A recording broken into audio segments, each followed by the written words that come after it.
Hi, my name is Chung, the CEO and co-founder of Sky Babies. Today, we are entering a new chapter of the Ronin network with a new delegated proof of stake upgrade. Let's build together.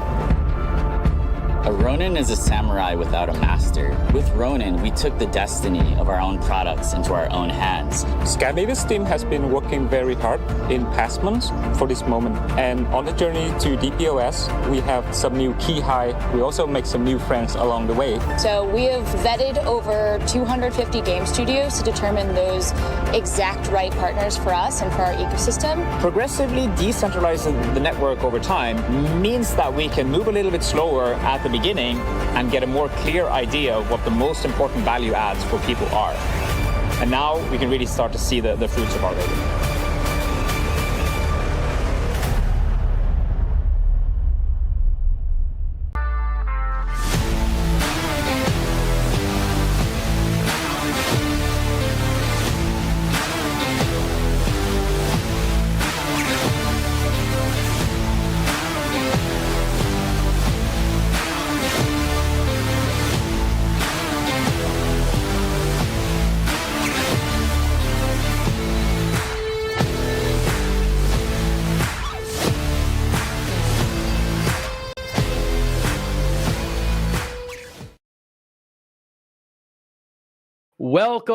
Welcome everybody to the AxieTh World Battle Bangkok 2023 tournament, where players will compete for a prize pool of 15,000 AXS. That is no joke. Some serious money is on the line today. This tournament will consist of 4 online qualifier rounds and 1 final LAN event in Bangkok. The top 4 players of each qualifying round, a total of 16 players, will be guaranteed 300 AXS and an invitation to the final LAN event. There will also be 4 invited players, local from Thailand, for a total of 20 players altogether for the LAN event. I am so excited about today. My name is Ryan AF. You can find me on Axie Faction YouTube channel. I am joined by the Axie casting extraordinaire,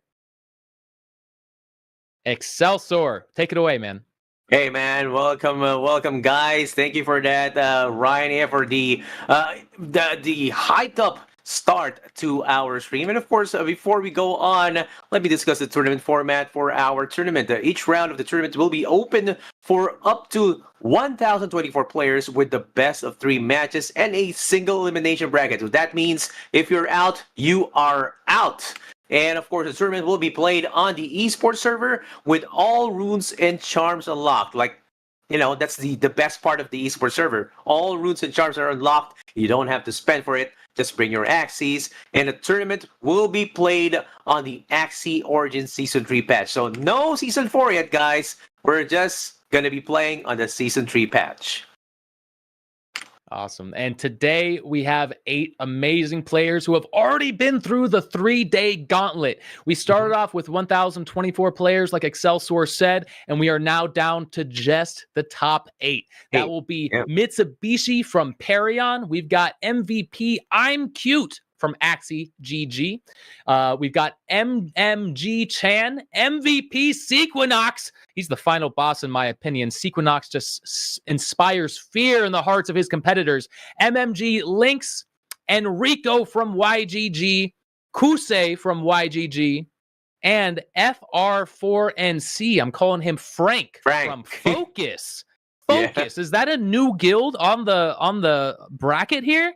You know, man, I've heard of Focus. I think Will Smith started it, but no, I haven't heard of the guild.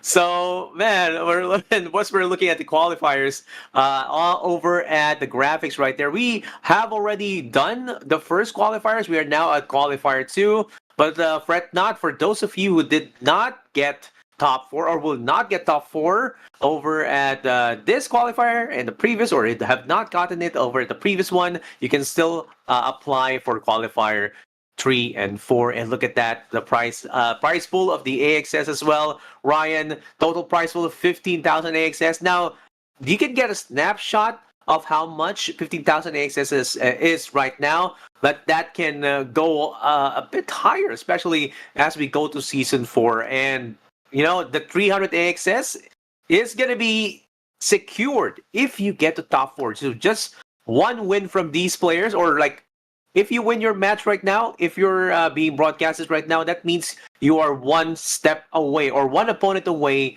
from getting your 300 AXS. Right, Ryan? Absolutely, absolutely. And to sign up for those next few qualifiers, it's very simple. All you have to do is go to AxieTh.com. The registration process will be very simple and laid out from there.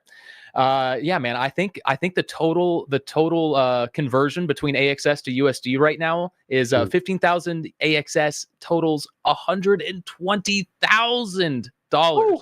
$120,000. Now, of course, the price of AXS can fluctuate, but that is an insane prize pool brought to us by today's sponsors, starting with AxieTh. You want to take it away, Excelsior?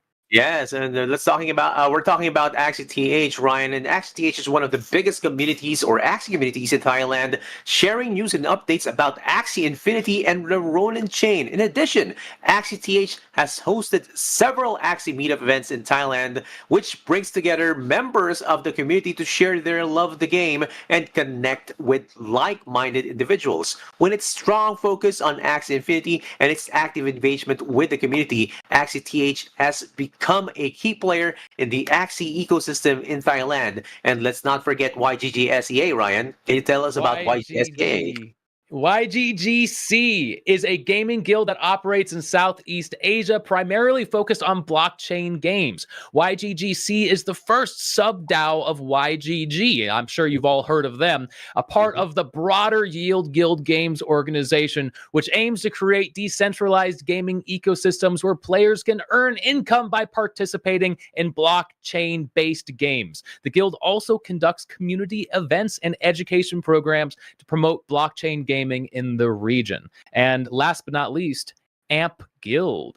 AMP Guild, the Web3 epicenter of the Amverse, provides a network of 400 million people through Web3 gaming influencers and offers additional customized branding, marketing, and community growth services in Southeast Asia and India.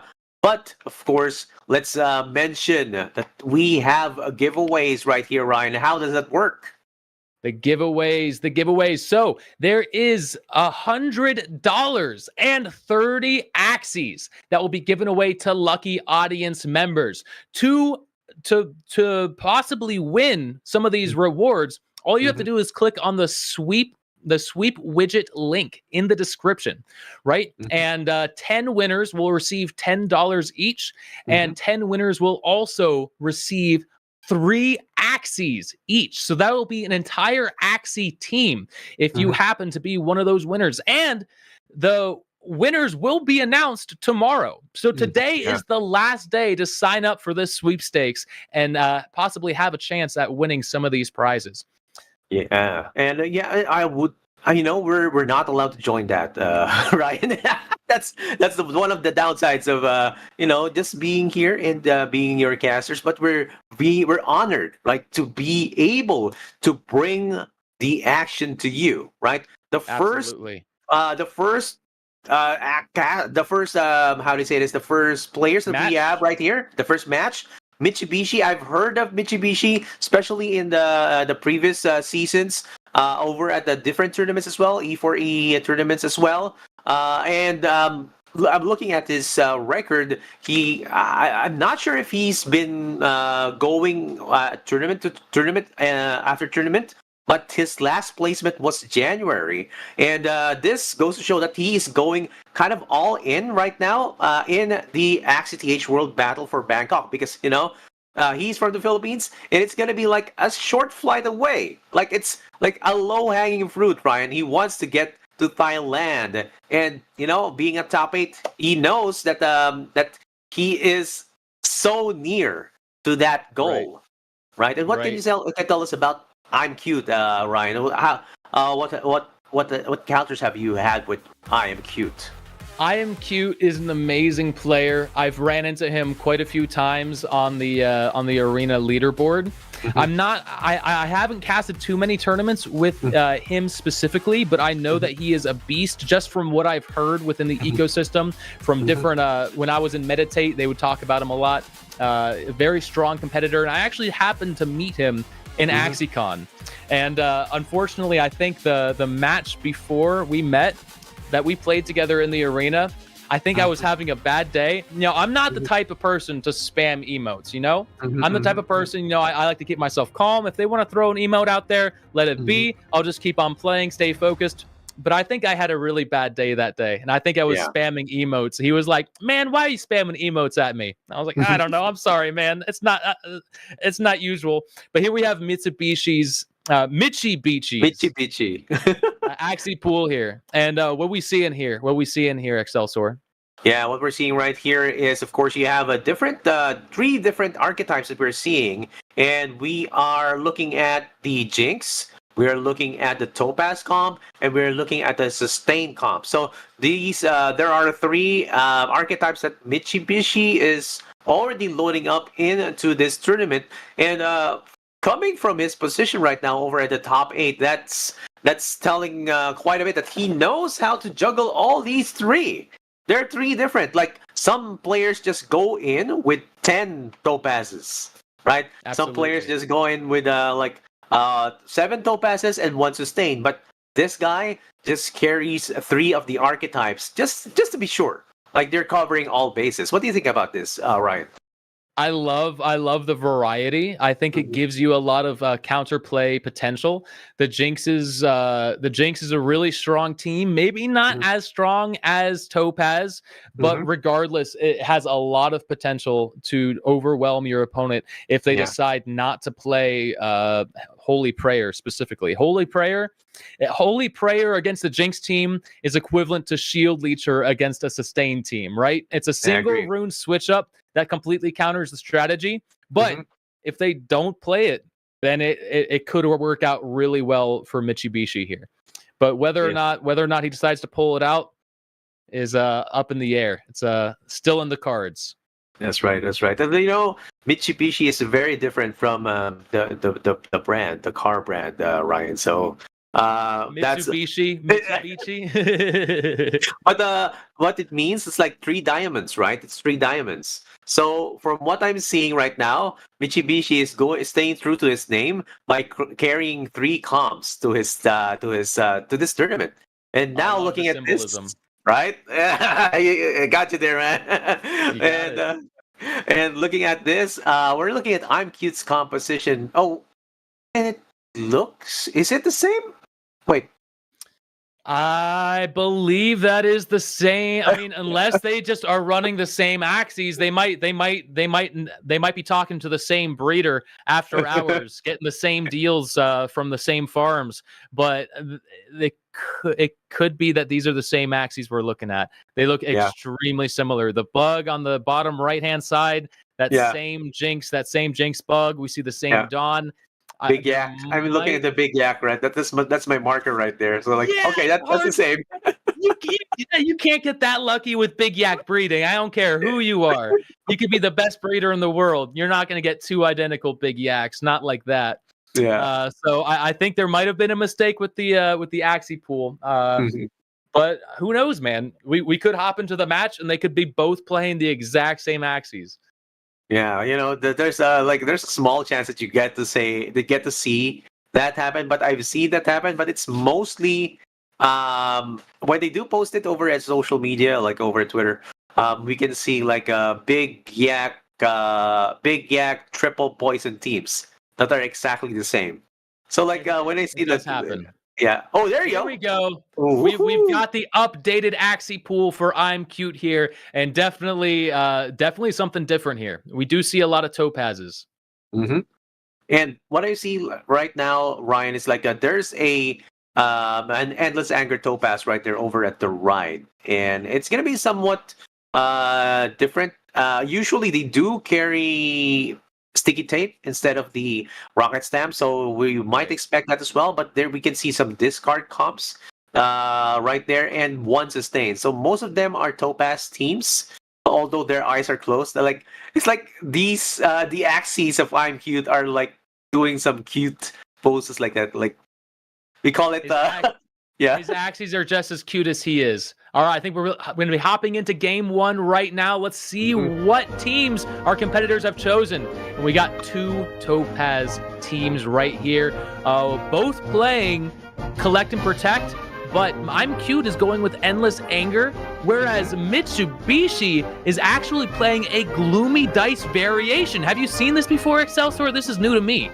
No, it's new to me too that we're seeing this kind of composition right there with the dusk from the mid of Mitsubishi, but it does make sense if you're going to go against a mirror. Like he knows I'm Kid is going to be carrying an Endless Anger comp, so that means there is not going to be a chance for a Holy Prayer. So that when like the Gloomy Dice inflicts its Gloomy Dice inflicts Hex or Confuse, right, Ryan? So you have a chance to get some more curse cards right there. And if you do get curse cards from those specific Axies who get Hex, and if they use skills, they get Confuse cards.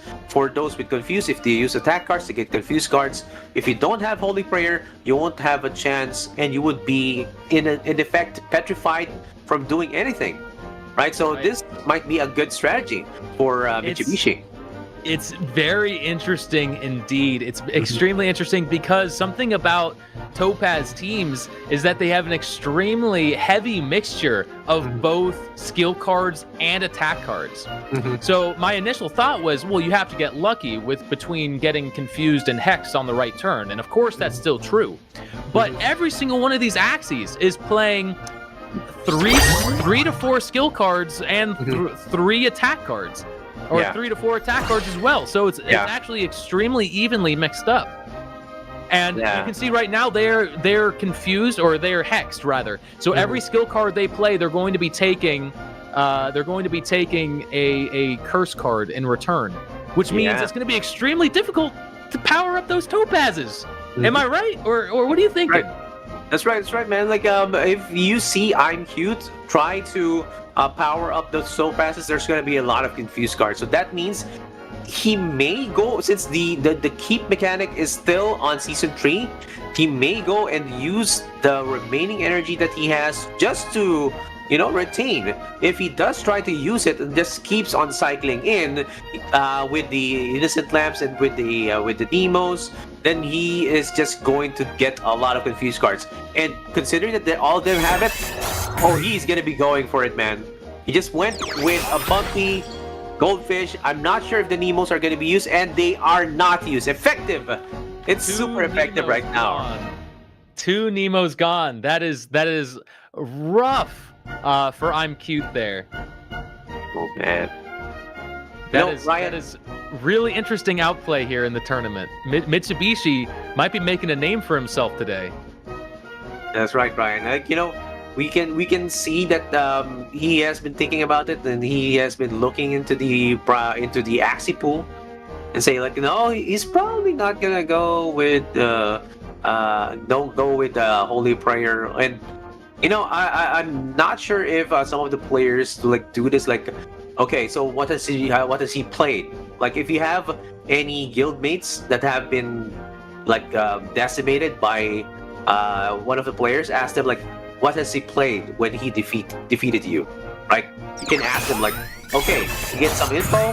Maybe that's the first one that you're counter, and you're gonna be ahead. And as you said, like I remember you saying like, if you do get your first win, you're already at an advantage, right, Ryan?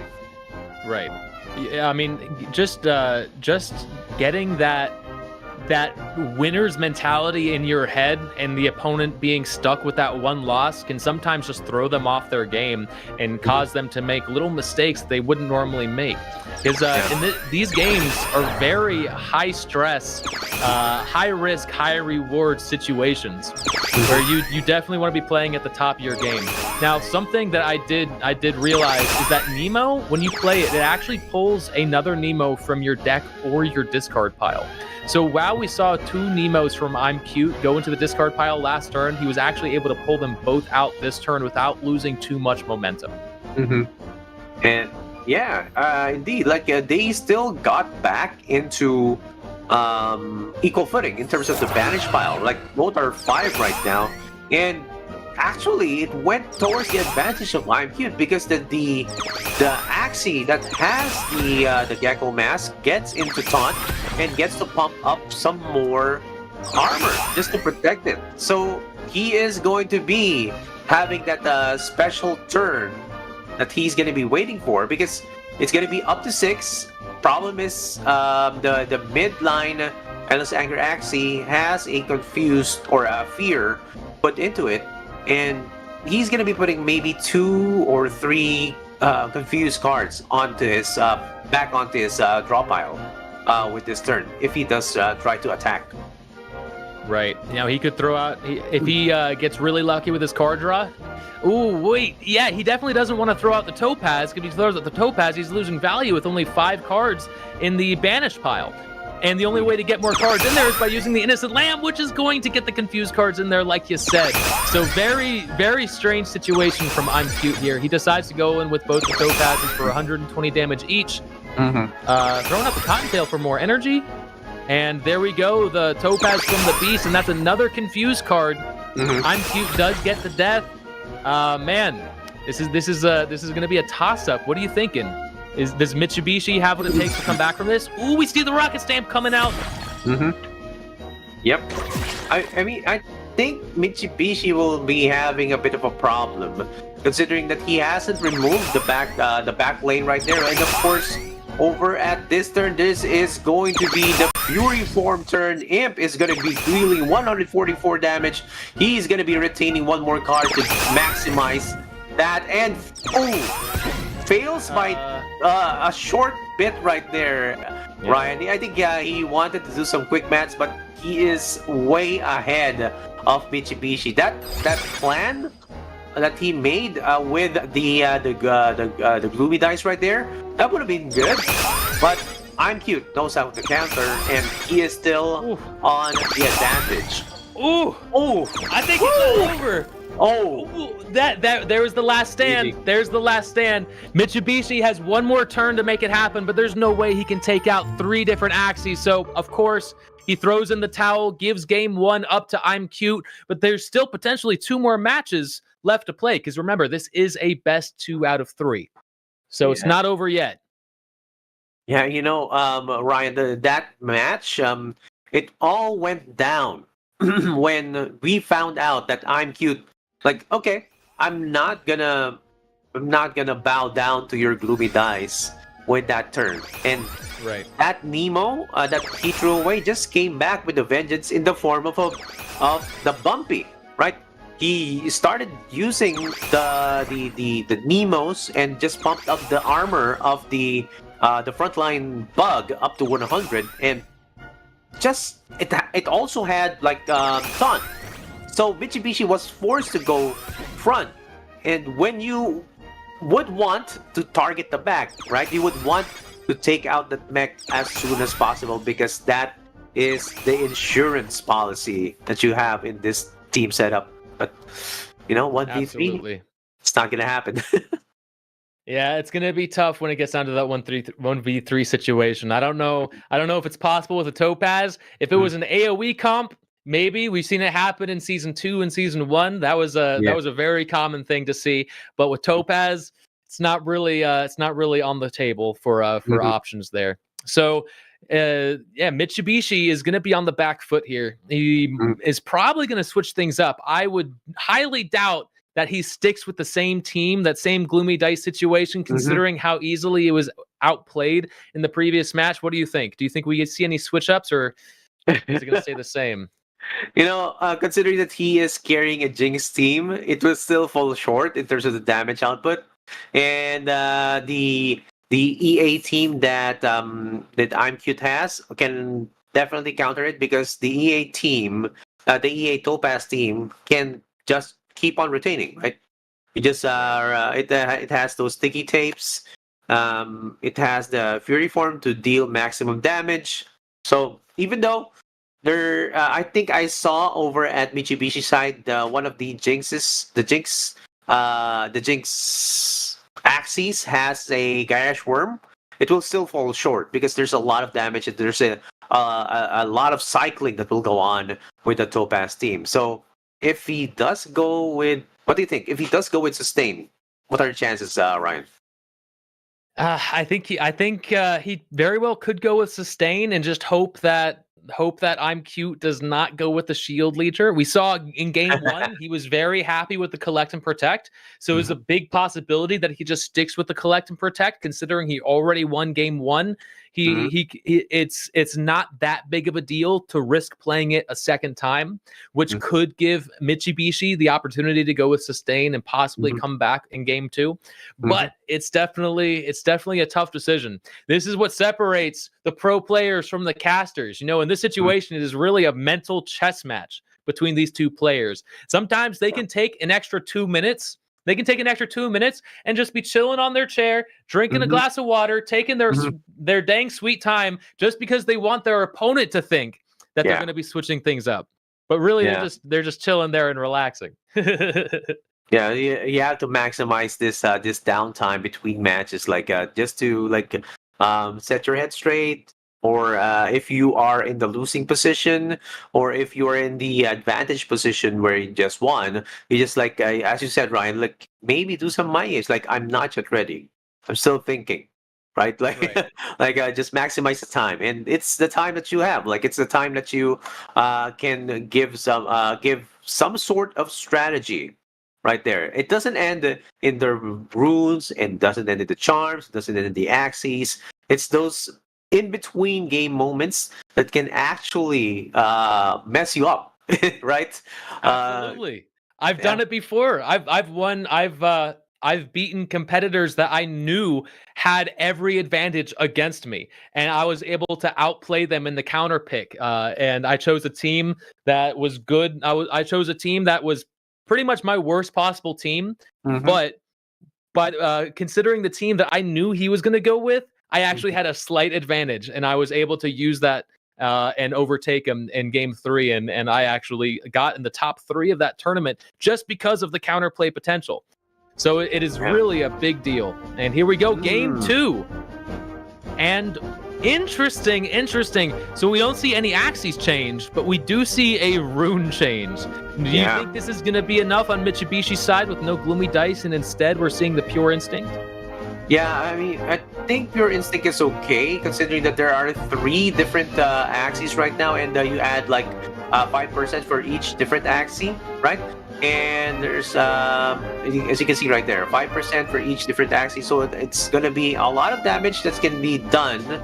But I think in terms of the benefits, it's more of the EA burst that has the benefit right here. But I think he can still maximize it because he has Rocket Stamp, Ryan. So still, if he doesn't get retargeted by the taunt mechanism of the players, or of I'm Cute, then he can do really well in this matchup. But let's see how he does it. Right. Yeah, that taunt can be a really big hindrance to the strategy for Mitsubishi, because the most important part of this Topaz match is taking out the back lane. The back lane with Last Stand, that is, as you said before, that is the insurance policy of the team. As long as you've got that guy on the field, you still have a chance to win. But if you can get that guy out early, then that is a huge benefit that you can get. We see the taunt going to the back lane there. So he's going to absorb a little bit of damage, but probably not enough to put him in a risky situation. What do you think? That's right. It's not enough to put him in a risky position, and considering that over at the next turn, Ryan, it's going to be 2 energy that's going to be used, plus the armor from the Bumpy is going to be maximized as well. So he is making sure that even though the backline gets hit, it will still be within 3 Topaz range. Right, so if he, it's a calculated risk that he's taking right now for IQ's side, Ryan. Right. I mean, with all that shield coming up from those insane number of 0-cost cards, it's just giving him a lot of defense, regardless of the fact that he's targeting himself. Yeah, it's a lot of defense there. Here we see some damage coming in, but not. Ooh, wow! A lot of damage from that the teeth there, man. Square teeth, absolutely. Amazing. That was insane damage. Like, I think it was a combo that he was doing because he was a bit sure that there is going to be a taunt that's going to be coming in from the mid.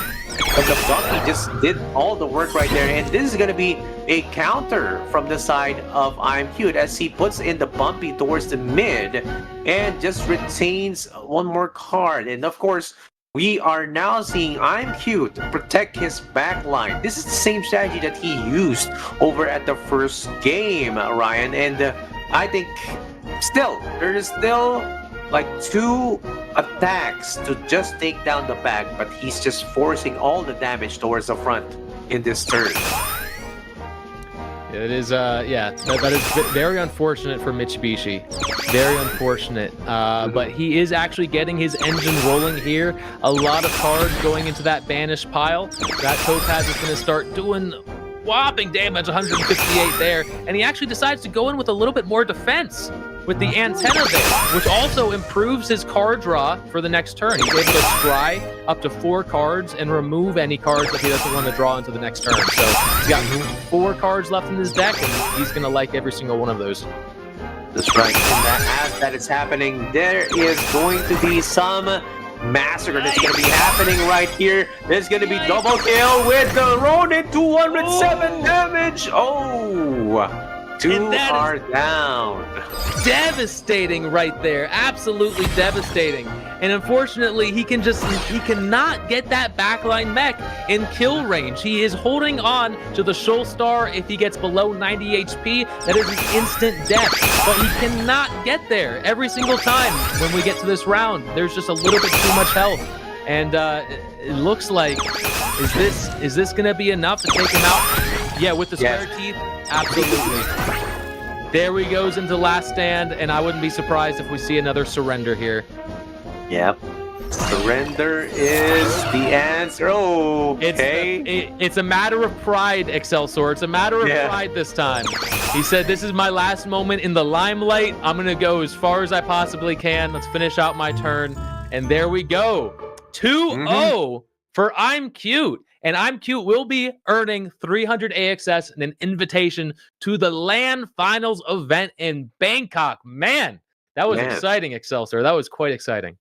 Definitely exciting for I'm Cute. And, you know, I'm Cute is already, it's already at the playoffs of one of the other tournaments here in the Axie community or the Axie esports community. And now he is in another big tournament for the AxieTh World Battle as he is going, what's this, Ryan? He's going flying. He's flying across the sea. Or I'm not even sure where he's located. It might be Malaysia. Malaysia, if I'm not mistaken. Okay, That's there right, we go. Malaysia. There we go. So yeah, on his way to Thailand. Very exciting stuff. I'm a little envious of you. I'm Cute because Thailand's always been on my bucket list for travel. Who knows? I might be able to make it there. Maybe it might be in the cards. I don't know. Yeah, and he's like, you know, he is just going. How do you say this? He's going ham on all these tournaments. Like a lot of top placements. Like this is I'm Cute is on top of his game right now, and as we're seeing it, even going with the 2-0 against Mitsubishi right there, the adjustments are on point. And you know what made him get the win right there was the double taunt. I didn't know that it would work, but it looks so good right now, especially with square teeth, Ryan. Like you see, like the bumpy with the gecko mask, and then you power up with the taunts, and then you get an extra amount of damage from the shield, and then use square teeth. Man, that's a lot of damage, man. And he just went for it. It was all calculated. As we calculated. Right there. Absolutely amazing competitor. He is a competitive esports player through and through. You know, I feel like no matter what game he puts his mind to, he's going to be doing really amazing things. And yeah, that team composition was just so strong. Being able to taunt to the back, then taunt to the front, just splitting the damage wherever he can. And because Bumpy is an initial card, it starts in your what's the term? It's slipping from my mind. It starts. Innate. Thank you so much. Yeah. I appreciate that. Because it's innate, it starts in your hand, which means you can decide to taunt where you want to. You can taunt in the back, hold on, keep the one in the front, or you can taunt in the front, keep the one in the back. Because he's playing so many cards with retain, with the retain charm, he has so much consistency, with that team. It was very well composed. You know, I was just listening to you a while ago. You say, were you just singing a Shakira song a while ago with those lyrics? Yeah, you were saying whenever, wherever, he is good. He is there forever. I don't know. Yeah, you're like, okay, so Ryan's just putting some lyrics from a Shakira song right there for I'm Cute's win right here. But yeah, amazing win for I'm Cute. Like already, that's just his name. I'm Cute is definitely a monster here in Axie. It's not really one of those cute guys like so cute, but actually it's a monster in disguise. Right. He's like the imposter. He's like the imposter chest from D&D. You think there's some treasure in there, you go open it up, and nope, it's just sharp teeth and danger. That's all you're gonna find. That's right, and I'm sure his skills like AxieTh and MVP are proud of him for going this far and even going to Thailand as well. And of course, still amazing effort from Mitsubishi from Perion for getting up to this spot, but he can still try for Qualifier 3 and Qualifier 4. So there's still 2 chances of winning, right? More chances of winning if you just keep on joining. So who is going to be our next match, Ryan?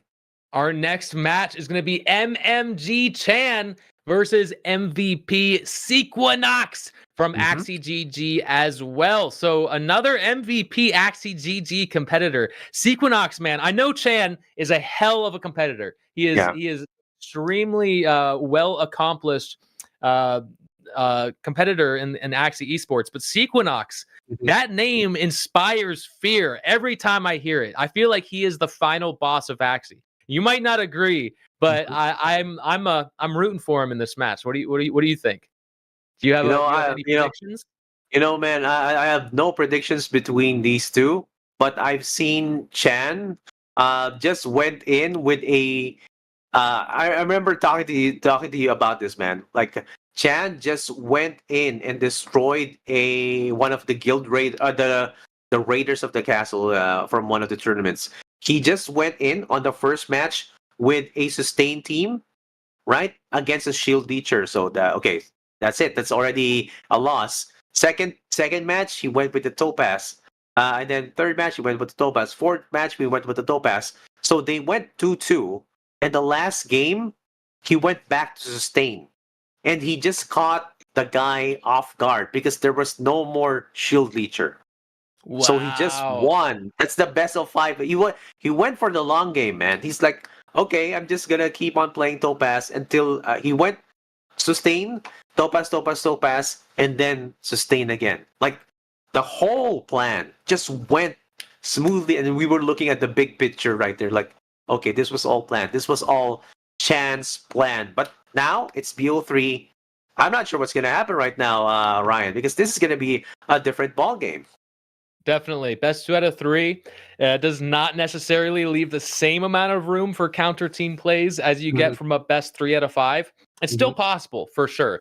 And to pull a counterplay like that at the very end, at the last match of a best 3 out of 5, that is some big brain stuff. So I am definitely excited to see. Let's go ahead and look at the players' Axie pools to see what they are bringing into the competition today. I'm pretty excited to see what they've got. I'm rooting for Sequinox, man. I don't care what you say. Sequinox is my boy today. Yeah, also like Sequinox has been known to be one of the pro players from other card games as well. So you can see that he has a lot of experience in the esports scene, even more for going into Axie Infinity. So you can actually see his experience right there. And I've actually met Sequinox in one of the, if I remember correctly, one of the SEA Games, like SEA Games 2019, if I remember correctly. So he was a representative of his country. if I remember correctly. But yeah, I mean, met him a lot of times as well in online tournaments, and yeah, if we do get to be beaten by Sequinox, it's going to be an honor. But look at this, Chan going with Sustain. See, this is the team that he is, man.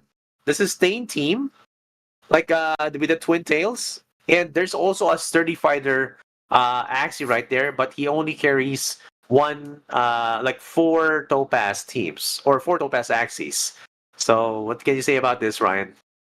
So, of course, we've got the Mech Topaz Axie. That's going to be the backliner for sure. We've got the Dawn Topaz Axie. Very interesting, though. I see a Reptile Topaz. I've not seen the Reptile Topaz too often. Now, I feel like the bug Topaz Axies, that's definitely their frontliner, right? Mhm. You've got Collect and Protect, or you've got Shield Leecher, gives you a lot of outplay potential. I feel like the only place you could possibly play the Reptile would be in the middle. Yeah, But I feel like the only option you can sacrifice here is the Dawn. But then what rune do you play with the Reptile Topaz? That one's got me shaken up. I don't know. Like you can play with one of the neutral runes if you want. Like That's true. we've seen That's like true. some Pure pure Instinct. instinct, yeah, pure instinct. Regenerator doesn't work with this Axie. So yeah, you can put in a pure instinct for extra damage. Like I've seen him use this once just for cycling, but it doesn't. It falls short of the potential. But the whole mechanic works right there. You would have extra damage with the Axies. Yeah, it falls short. Do you think there's a world where he gets rid of the bug frontliner and plays the Reptile with Regenerator in the front instead? I feel like that's just a bad option, but Yeah, I'm just throwing out ideas here. yeah. I think it's gonna be like an unoptimized option, right? Like that's gonna be something you play in maybe in ladder, and if you're gonna be testing it out, but maybe you don't get the benefit that you want from replacing the Collect and Protect with the Regenerator. Yeah, And no, also definitely not. if you have the Blue Moon right there from the back of that Reptile, you would need a lot more value from it. Like it still falls short from the Collect and Protect draw potential, because it's just one. Other than comparing it from a turn by turn draw potential, but look at that. Let's look at Sequinox's composition right now. Ryan, what can you say about Sequinox right now? He's got a lot of discard. He's got a lot of jinx and discard potential there, right? So we see four different jinx Axies. We've got, of course, the sustain team, and we've got the singular Topaz team. So having the singular Topaz team doesn't give him a whole lot of potential for outplays. Like, of course, we know that the Topaz is going to be the most successful comp all around. But a lot of players, you'll see they'll bring a Beast and a Dawn, and that way they can go with the Endless Anger route, or they can go with the regular Rocket Stamp route. But here he's kind of pigeonholed into one particular option. Now, what I do see here with the Jinx team is he has so much discard potential between two of those not green thorns. What do you call it on the back? Garish Worms. Thank you so much. I don't know why I'm brain farting so many times today, but we've got both Garish Worms, and then we've got two Neo Eyes as well. So there's so much potential for him to disrupt the card draw, get rid of those Topazes early, and potentially save himself a couple extra turns, let that Jinx damage come through. And if you can get rid of two or three Topazes early round, and then start to fill up his discard pile with Jinx, that second round can be really difficult for him to come back from. That's right. Unless he plays that Holy Prayer, that's a very easy counter. So I think we're gonna see some Topaz mirror matches here. Yeah, definitely. It's like that's gonna be the higher chance of winning composition with the Topaz. But maybe we can see some courageous plays like what Zeliaser did a while back in the first qualifier. We might see a sustained team go first. Maybe that happens, right? I'd love to see it. Everyone can talk as much as they want to talk, but for you we're going to be hopping into the first match here. I'm very excited to see what they bring out. But again, man, if you're willing to throw a crazy team out there round one and just play with something a little unorthodox, that makes you a legend in my book. And here we see it. Sequinox is going with the Jinx team. Unfortunately, Chan is playing the Holy Prayer, which will remove two curse cards every turn. But with that Holy Prayer in front, and wow, it's very interesting setup. So he's got the Holy Prayer in front, the Last Stand in the middle, and the Collect and Protect in the back. So if that Holy Prayer dies early, then that gives Sequinox the opportunity to really ramp up those curse cards. Yeah. What do you think? I do think it's going to be indeed the benefit from destroying that Holy Prayer front first, considering it's already like the low-hanging fruit of this matchup. But Chan will definitely get the benefits as well from that Holy Prayer. Plus, considering the bumpy on the back, there's going to be some redirection tactics that's going to happen. That's why he put the bumpy Collector Protect on the back, because he knows he probably has a Gecko Mask right there, Ryan. So he is going to be using it when it counts. He's going to be retaining it, maybe using it a turn 2 or his second turn or his third turn. It depends, but he is quite secure with this matchup, considering that, you know, Holy Prayer, extra damage, remove curse cards. That's a hard counter that he has right now, and the damage potential is there's a lot of difference between the two, Topaz versus Jinx. So yeah, let's see how it goes. I'm really excited about this one. Now, Sequinox definitely has to get lucky. There's a lot of luck that's involved. Now, remember, if Chan wants to hold on to that bumpy and save the taunt for a later turn, there's a high possibility that it just gets discarded from his hand, from the Garage Worm. But of course, what he wants to be discarding is those Topazes. I'm really excited for this one. I'm giddy right now. Yeah, and you know, Ryan, I was just thinking, like, these pro players are already Season 4 secured. Like, this Topaz team is gonna survive the Season 4. This Jinx team is gonna survive Season 4 as well. This is even more optimized. This is gonna be more powerful when it crosses into Season 4. So we might see some more of these compositions over at Season 4. But what's different about this, Ryan, is I'm seeing Gaia's Embrace over at the back from Sequinox. So that's not the usual rune that you're seeing.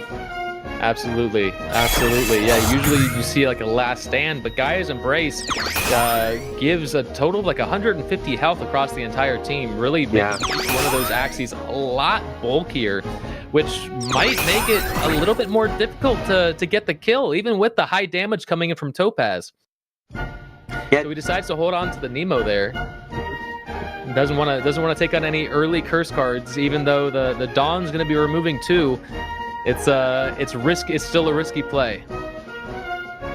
Yes, indeed. It's like we're seeing like some kind of risky plays right here, and we're seeing the Gloomy Dice have like some kind of a work right now, preventing Chan from doing some shenanigans and just going with the retain. So, you know, we can have some a close match between these two, because as you said, Ryan, like, it's gonna be like how do you say this? It's gonna be one more extra card to remove one of those Axies. Right, and we got the taunt in the back lane. There we go, turn 1, it has to happen. So we're seeing the Topaz come in. Those are curse cards going into Chan's side. Of course, they will be removed from the Dawn. And now that he has no more Hex, he is free to play those Nemos and get that engine rolling up for the Topaz. Now, I was hoping to see the Garish Worm come out from Sequinox's side. You know, the Dawn's there. Yeah. Dawn's going to be getting rid of the curse cards. So forget about the curse cards from now. Right now, what you want to do is get rid of the cards that he's holding on to. Right? And one of those Topazes, if he's counting the cards that leave the draw pile and enter the discard pile, he could probably predict that Topaz was in Chan's hand. It takes a lot of math, and you have to be paying attention to every single card counter, but that prediction is very well on the table. And with a 50-50 chance, that's a pretty good shot. I feel like I would have loved to see the Garish Worm in the previous one. That's right, that's right. So that would be a good counter right there. But Ryan, I have oh wait, it's already at 8. So the Vanish pile is already at the maximum right there. But I have to say this, like if you do get a confused card on your draw pile and you draw it, you effectively put a banish card on the next turn, right? So it's also going towards the banish pile engine. So I'm thinking this could also be towards the advantage of Chan, right? Still towards the advantage of Chan, as he is already ramping up, already at 10 fragments right now, right? That's why I think using those discard abilities like Garish Worm, we've got Neo, we've also got Parasite, using those cards to get rid of the Topaz before they're able to throw out that big damage, because you're absolutely right, the curse card strat does kind of play into the Topaz engine a little bit. So the way you protect yourself from that is by discarding the did he not play the Neo? Did he not play the Neo? I think he did. Oh, I didn't know. Yeah, I think no. No. Did he not play the Neo? Because I think he will not be able to get the benefit from the draw, because there's only 2 cards left, man. So he is gonna be cycling back. That right? was after Chan drew. Before Chan drew, there were still 7 cards there, and he drew into 2 of those Topazes. If he had used that Neo, there's a strong possibility he could have gotten rid of one of those Topazes. Yeah. I don't know. Might have been a misplay, or it might have just been a mistaken animation, honestly. He could have played it, and it just didn't show up. Oh, take it from this point. Like, if he played Neo, there would be like 2 less cards right there, and there's a chance that he would be cycling, or you would not go into breaking the hand. I'm not sure how it's gonna be working from that play, but let's look at Psychonauts right now, at Chan right now.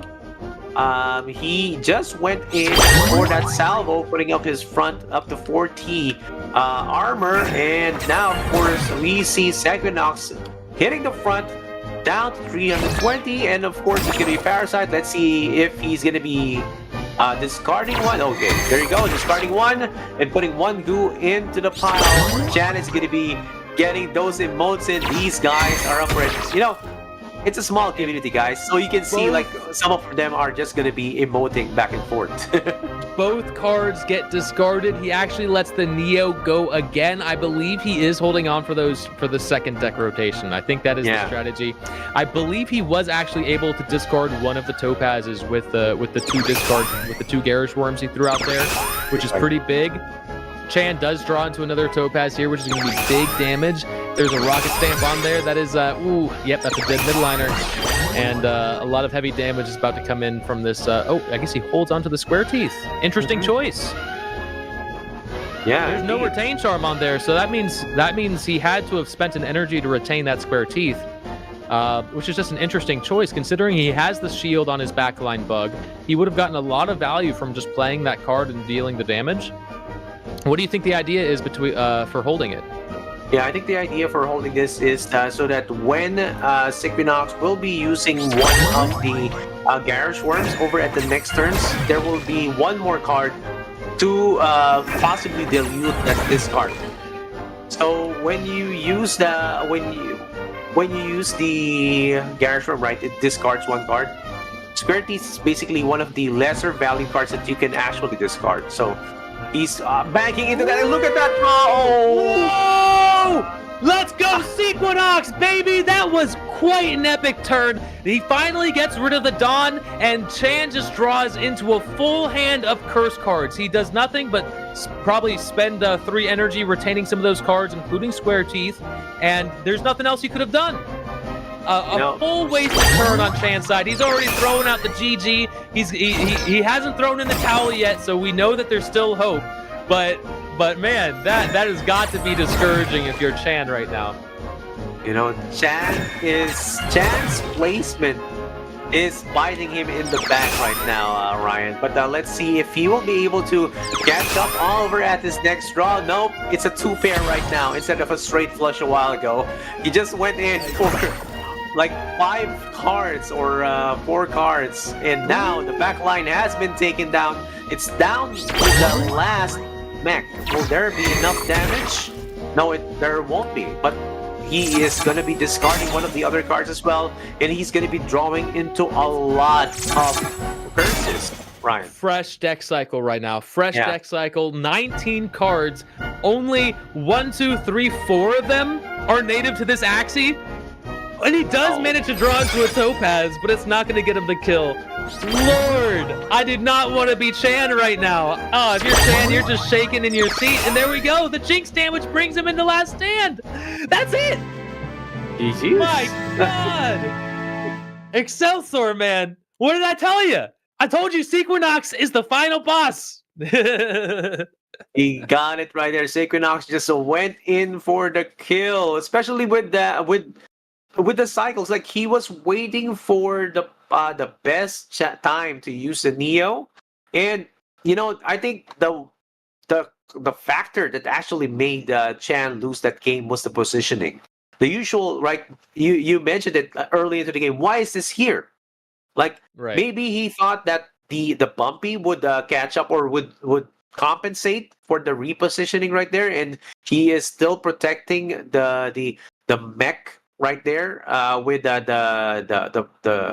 with putting it into the mid, but it was not enough. Like, the proper positioning would be collect and protect bug, then front, mid is going to be the Holy Prayer, back line is going to be the mech.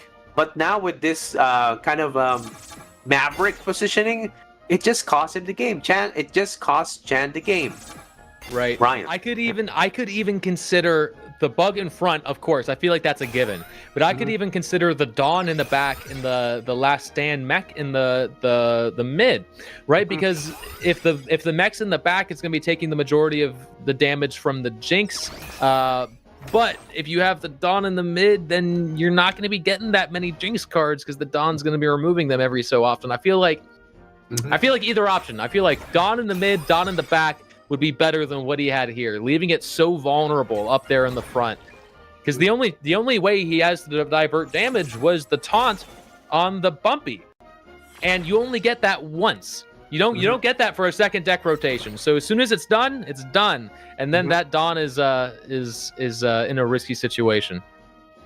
Yeah, and you know what I'm predicting right now, Ryan? Sequinox is going to go for sustain for this next turn.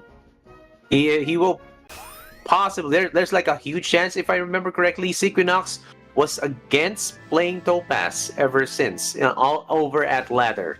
Like, he even went late to the game. Like, he was actually, if I remember clearly, he was against the Topaz team, and over at the previous qualifiers or the other tournaments as well, he went in with a different composition. So Topaz will be the last resort.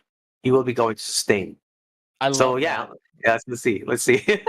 I love that when Axie players have pride. If the game isn't fun, then you're doing something wrong, right? If you're just playing the game to win, you're going to be probably playing the best team that's there. You're probably going to be playing Topaz. But if you're not having fun with it, man, what are you doing? So you've got to be playing a team that you enjoy to play. And if that's Jinx, like it is for Sequinox, then all the more power to you. I love seeing it happen. I feel like you're going to perform better with a team that you enjoy playing than you will if you're just playing the same top tier team that everyone else is playing, right? If you're having fun with it and you're enjoying yourself, you're not going to be getting frustrated as much. You're going to be making better choices throughout the matches.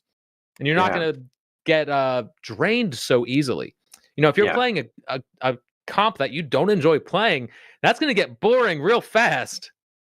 Yeah, I do agree. Like, if you do if you're playing a composition that you don't enjoy as much, it will drain a lot of your energy. It's like, imagine the 30 energy will go really fast if you're enjoying the composition. Like me myself, I do enjoy playing AOE.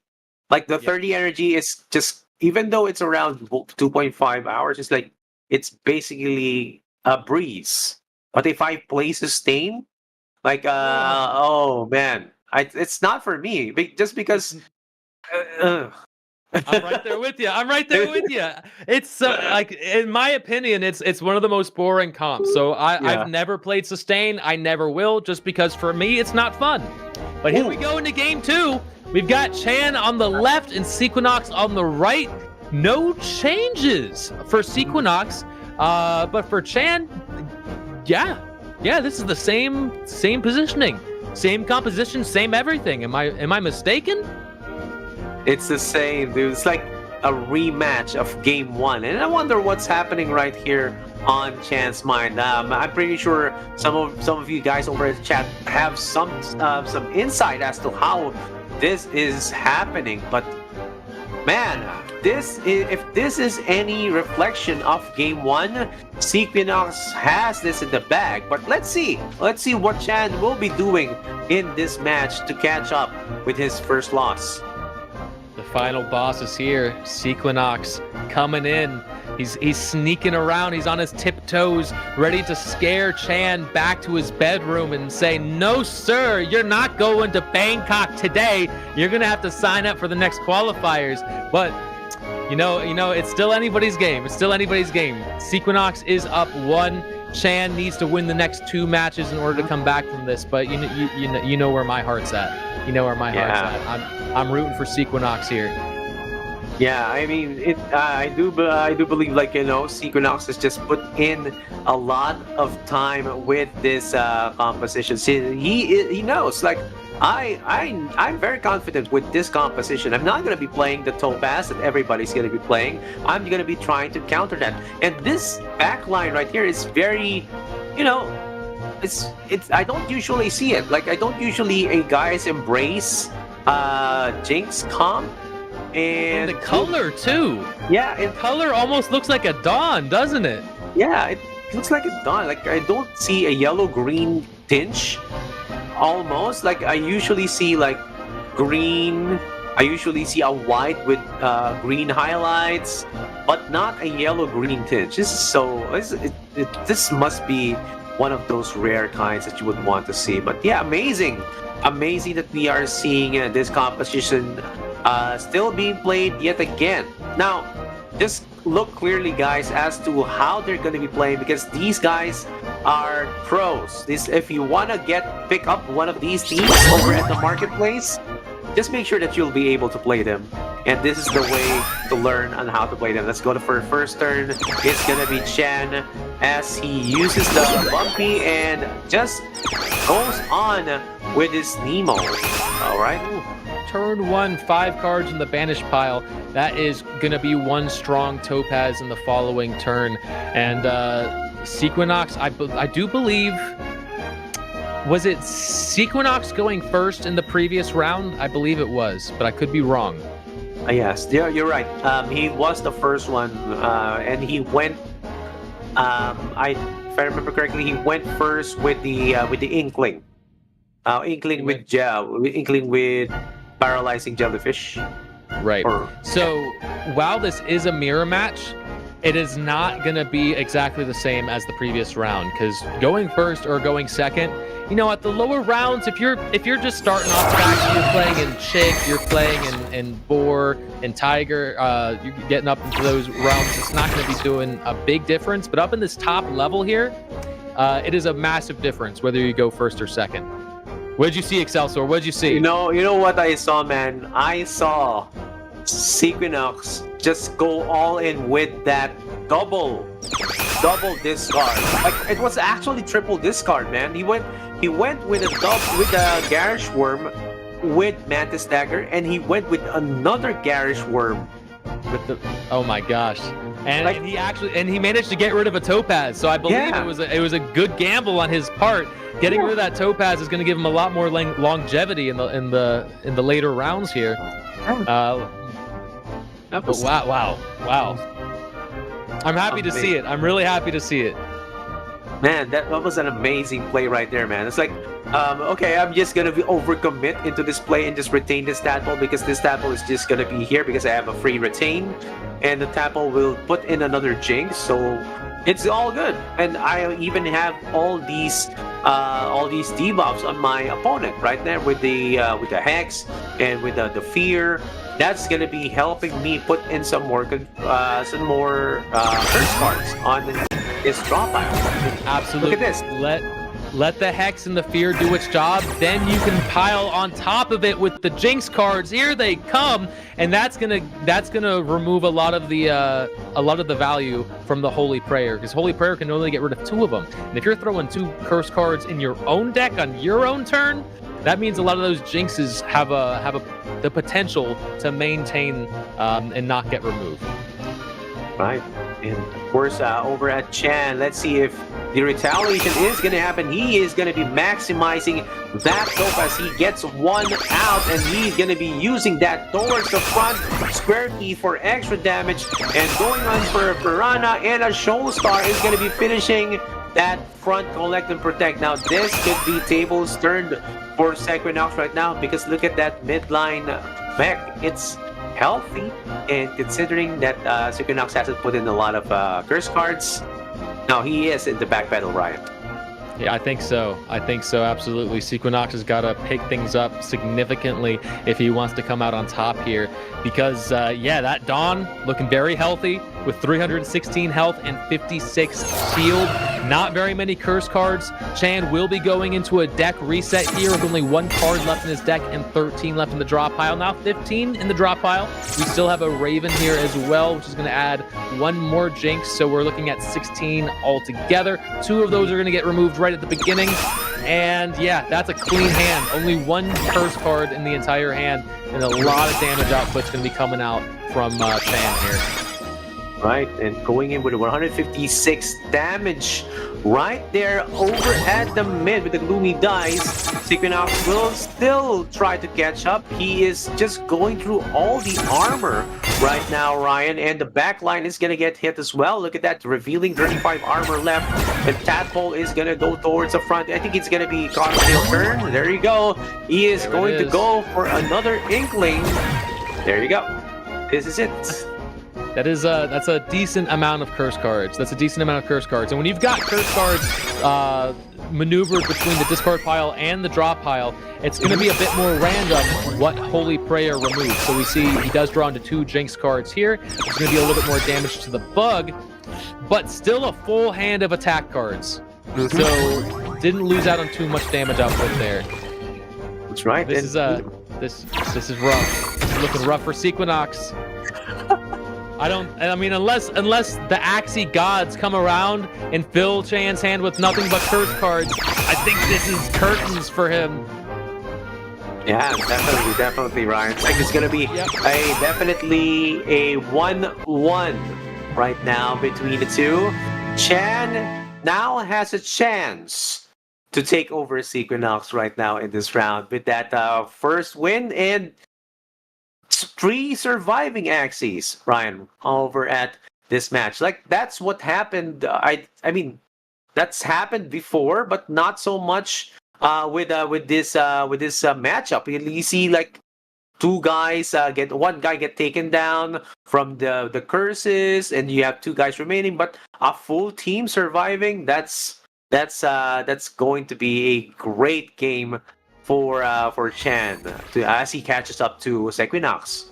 Absolutely, yeah. I do think that the turn advantage was a little something. I don't think it's the biggest deal in the world, but it definitely did give Chan a bit of an upper hand.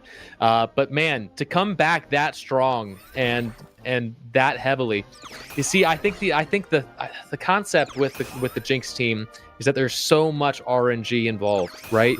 You've got to get lucky with the card draw. You've got to get lucky with what curse cards he's drawing into. If he draws just 2 curse cards every turn, that's not really that big of a deal, because you can still play your 3 energy. But you really want to hope for a 5-card curse turn, a 4-card curse turn, something that's really going to mess with his energy output. So there's RNG involved there. There's also RNG involved with what cards get discarded when you use that Garish Worm, when you use that Neo. So while it's an extremely strong team, there's a lot of RNG reliance. And it can be a little bit rough, like we saw there. Man, that was like Chan was like a lawnmower to that team, just steamrolling each one. Yeah, like that steamrolling just went into a snowball, getting the second match right there. The second Axie already taken down that early.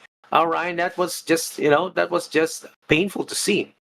Yeah. But yeah, I mean, if Sequinox went with the sustain, he would have won by a long shot, man. Like, if there was no leecher right there, like you saw Chan just go straight to the same composition. If he went into sustain, the backline shield backup could have just like gotten all the damage. And with the tassels added extra damage as well, he could have just won the game. But I don't know, man. It's too late now to switch. I'm sure he's probably thinking the same thing, right? He's probably thinking, man, I should have gone sustain. He was playing collect and protect, not leecher, so I would have had the upper hand. But if he switches now, Chan's probably got the same thing in his mind. He's probably thinking, all right, I came back. It's 1-1. He's probably going to go sustain. I'll switch out my collect and protect for shield leecher. He won't be able to do anything. So I feel like Chan's got. There you go. Oh! Wow! No shield leecher! No shield leecher! Sequinox gets the counterplay here.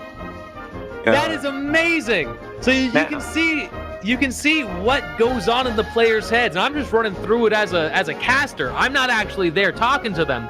But like that is the mentality, the back and forth. If he goes this, I have to do this. If he goes that, I have to do this. That's like the poker player mentality. The poker face plays, man. Amazing. Sequinox gets the counterplay. Now, how do you think this is going to play out? Is it just game over? It's not technically a game over, considering that there is still some counterplay, but Sequinox needs to play this carefully, right? You have to make sure that the adaptive program frontline mech gets to use the advantage of gaining the energy, and that ant needs to be drawn early, because if you draw that ant, that means all the damage will definitely go to the front. But I'm not sure what he has right now in terms of the cards, but this is going to be great. And I have a turn for you, Ryan. You know what we did right there? The whole match just got castered. It's got castered. Yeah, castered right there. Like that, we also sometimes call it the caster's curse, that it's gonna happen, and it did happen right now. So again, Sequinox is still at there's an advantage, but not so much. Let's say it's 65-45. Yeah, 65 towards Sequinox. Sorry, 55-45. 55 towards Sequinox's side. Right. Well, you know where my heart is, and man, we might have castered the match, but there is a 5-minute delay on the stream. Yeah. So whatever we're saying is not affecting the minds of the players. At least if it does, it's not until 5 minutes after their match is already finished. Yeah. Don't anybody think, don't any of the viewers think that we're affecting the decisions of the casters, because these guys know more about the game than we do, for sure. Yeah, for sure. And the Sequinox is just waiting for that ant to come, and Scaly Spoon is going to be drawn out, and of course another pincer. You would want to have extra damage towards the back, but the front is going to be your priority, because of course, again, adaptive program, and like imagine the energy that you're going to be getting is going to be useful towards your advantage, in the sense that you get some more shield cards that can be used. But let's not take out the fact that there are innocent lambs right there, Ryan. And sometimes those innocent lambs go in and duplicate a twin tail, which discards the most important cards on the hand of your opponent. For example, if he retains a Shoal Star, it will get cycled back. If he retains a Garage Worm, it will get cycled back. If he retains a Topaz, it will get cycled back. And that's kind of the weakness of Topaz, or kind of a counter. Not necessarily weakness, kind of a counter towards the Topaz, because the Topaz doesn't like cycling cards back that are not Topaz, Exactly. right? It dilutes the whole thing. So yeah, let's see. Yeah, the Innocent Lamb Tricky combination is so cool because you can use Innocent Lamb to copy the Twin Tail, then you can use Tricky to pull the Innocent Lamb back out, and then copy the Twin Tail again, so you can effectively have 3 Twin Tails on a single Axie. And imagine you have 5 cards in your hand, you attack into an Axie who just played 3 Twin Tails in a row. You're going to be using 1 card and then losing 3 cards. You're left with 1 card in your hand. You're not even going to be able to get full energy value from your turn. And with the adaptive program, man, you're absolutely right. You can scale up. You can see Sequinox has already hit his first energy burst, so he will have 4 energy in the next turn. And while the Topaz has a huge ramp up with the Nemo, after the first energy burst, it scales back down because you can only use the Nemos once. That's right. That's right. So Sequinox is just going to keep on building. That's right. And Chan is going to be trying to catch up. He's going to try and use the goldfish as much as possible, just to try and scale up his draw and scale up his energy use. So it's going to be towards his advantage. But you know what's happening right now with Sequinox? He is kind of slowing down a bit because the ant has not been drawn out yet. Like he has drawn the pupae, he has drawn the scaly spoon, he has drawn the twin tail, but no ant in sight. You need that ant, and that has been drawn right now. This is very important. There is no way for you to remove the ant. There's no way for you to remove that taunt right now, Ryan. I'm just astounded, man. Astounded. He just had his energy burst in the last turn, and he's already at 11 fragments. So he's 1 turn away from having 5 energy turns, which is just massive shield. Massive shield. And I don't know if there's a way out of this for Chan at this point, man. Those walls are just so big. Yeah, it's like you're climbing that wall. While you're climbing that wall, you're also encountering spikes on the wall, right? Yeah. And it's damaging you as you go out, as you go up. Barbed wire. A little barbed wire. The castle starts pouring the hot oil down on you. Yeah. Every time you attack in, there's a little something coming back at you. Yeah. Nice. That's 80 damage. 34 damage to himself. He's just now getting past the shield and actually dealing damage to the health. Man, more damage was dealt to Chan on Chan's turn than was dealt to Sequinox on Chan's turn. That is insane. That is indeed insane. That's the power of the Indian Star right there, Ryan. It's like that's why, that's exactly why I don't like playing this composition. One, the skill cap is so high. It's so high. And I like doing damage, but not doing reflect damage. Right? There's a certain how do you say this? There's a certain happiness that you get from dealing the damage rather than doing the reflect damage. But this composition, even though it's not for me, you can see Sequinox is putting the hours to playing this, and now he goes up to 500 effective HP with Reflect on the front right there, Ryan. So there is no way for the secrets to be removed. Chan just has to go straight towards the front. 100 damage to each of Chan's Axies by throwing in those Topazes. He is just going to get the kill barely by having that 0-cost Square Teeth card, managing to barely scrape off the kill. But Sequinox is at 5 energy now. which means he can probably throw out that tassels. And since they're dealing damage to themselves every time they attack into that Indian star, that reflect damage, that tassels could start coming in handy. Do you think we see the tassels come out this turn? I do agree that tassels does come out this turn because he wants to thin out as well, or rather, he wants to get the benefit of the tassels already. But oh no! I guess he's holding on. Holding on, yeah. He doesn't need it right now. He is still protecting both of the cards right there, or both of the Axies right there, but still putting the advantage, or rather the investment towards the back, because the shield or shield backup is just gonna retain some of those armor. Absolutely, yeah. I think it's a 30%, if I'm not mistaken. So he's almost at 500 shield when this turn flips over. We're gonna get confirmation for sure. But yeah. So this is actually, I'm a little scared for Sequinox here. I'm a little scared because with one Axie left, I know how powerful the shield backup can be, but there's a lot of damage coming in from Chan's side. There's a lot of damage, and his deck is so thin. Between the 3 cards he has retained right now, there's only 6 cards left in the deck. We're going to be seeing like triple topaz almost every turn from here on out. You know, man, Ryan, I think there was a missed opportunity right there. Sequinox could have played the tassels over at the previous turn. Now, with this turn that he did, he kind of missed out because the Garish Worm already discarded right there. Like, and he just now goes in to set. He is now at 1,000 effective health. I forgot about the cocoons, Excelsior. I forgot about the cocoons. Yeah. He retains so much more shield because of the cocoons. And I'm starting to worry for Chan at this point. He flipped the tables. He flipped the tables. The tables have been turned. Oh man, tables have been turned. Indeed, but of course, look at that. Chan is going to be Energy Burst 2 already right now, Ryan.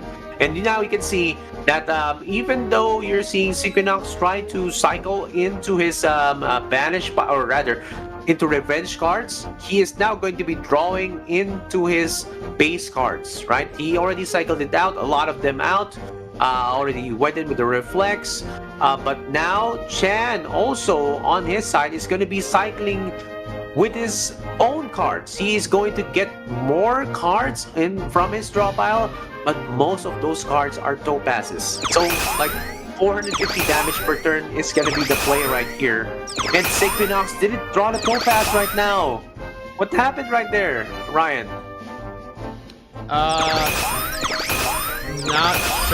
Not sure. He did get a lot more revenge cards, but at this point, I think they're mainly out of there. I don't think he's going to break through the shield here, even with 5 energy. And look at that health, man. That health is just draining. 9 damage, 9 health left on the mech, 97 on the Dawn, and 165 on that backline bug, and he can't even break through the shield. Now, I do want to confirm from before, shield backup actually retains 50% of leftover shield, and then the 10 cocoon on top of that, so he gets to retain a lot. And on top of that, the Axie actually, his shield cards grant 20 bonus shield, so he gets so much extra value from those shield cards with shield backup on there. So I think it's all going to depend on what he draws into here. With only 5 cards, 7 cards left in the deck in total, I'm pretty sure. I mean, let's think about this. So he has 3 Twin Tails, Indian Star, Leaf Bug, and Silence Whisper. So 2 more revenge cards in total. Yeah, he is. He just missed his tassels right there. So he's gonna be banking on the discards, and he is going to be banking on the armor. So no reflex as of the moment, but 450 damage. He is going to break armor. There is going to be some armor breaking that's going to be happening right now, Ryan. Look at that, 129 damage. Goldfish going to 68. Square Teeth is going to be dealing 94, 223 health left from Sequinox. 1v3. All are red from the side of Chan. In Sequinox is still with the shield backup and the cocoon. Will he be able to just sit there like an armadillo and just defends it out? Like, you know, he like a turtle, man. Will you be able to destroy your enemy without even attacking. Right. Tortoise versus the hare right here. Yeah. I've never heard that expression more rightly used than right now. Because you're right. Yeah, missing that tassels on that previous turn means there's no potential damage output from Sequinox's side. And that last turn, he didn't even draw into the Indian Star, which means no reflect damage was coming in. He does finally get the reflect damage here. He's going to try to throw up that wall again, but only 400. Only 400. Now, he does have the Twin Tails on there, which means this Topaz could discard the other Topaz. Nope. So that had to have been God luck on that at that point. Oh, Ryan, I think I missed something. The tassels came in from the midline Dawn, so it's not going to be cycled in. So yeah, I was thinking like, gone. oh yeah, It's gone. Yeah, so it's gone already, right? Yeah. So this is just going to be all the play. It's going to be coming from the reflect and the, oh, look at that. It's down. The midline mech is down. It killed itself in the previous turn with the reflect damage. Oh, and there's no Topazes to be seen, which means Sequinox is going to hold on to a lot of shield here. And with nothing but a Dawn left, I think Sequinox takes it. I think Sequinox has this one in the bag, man. There we go.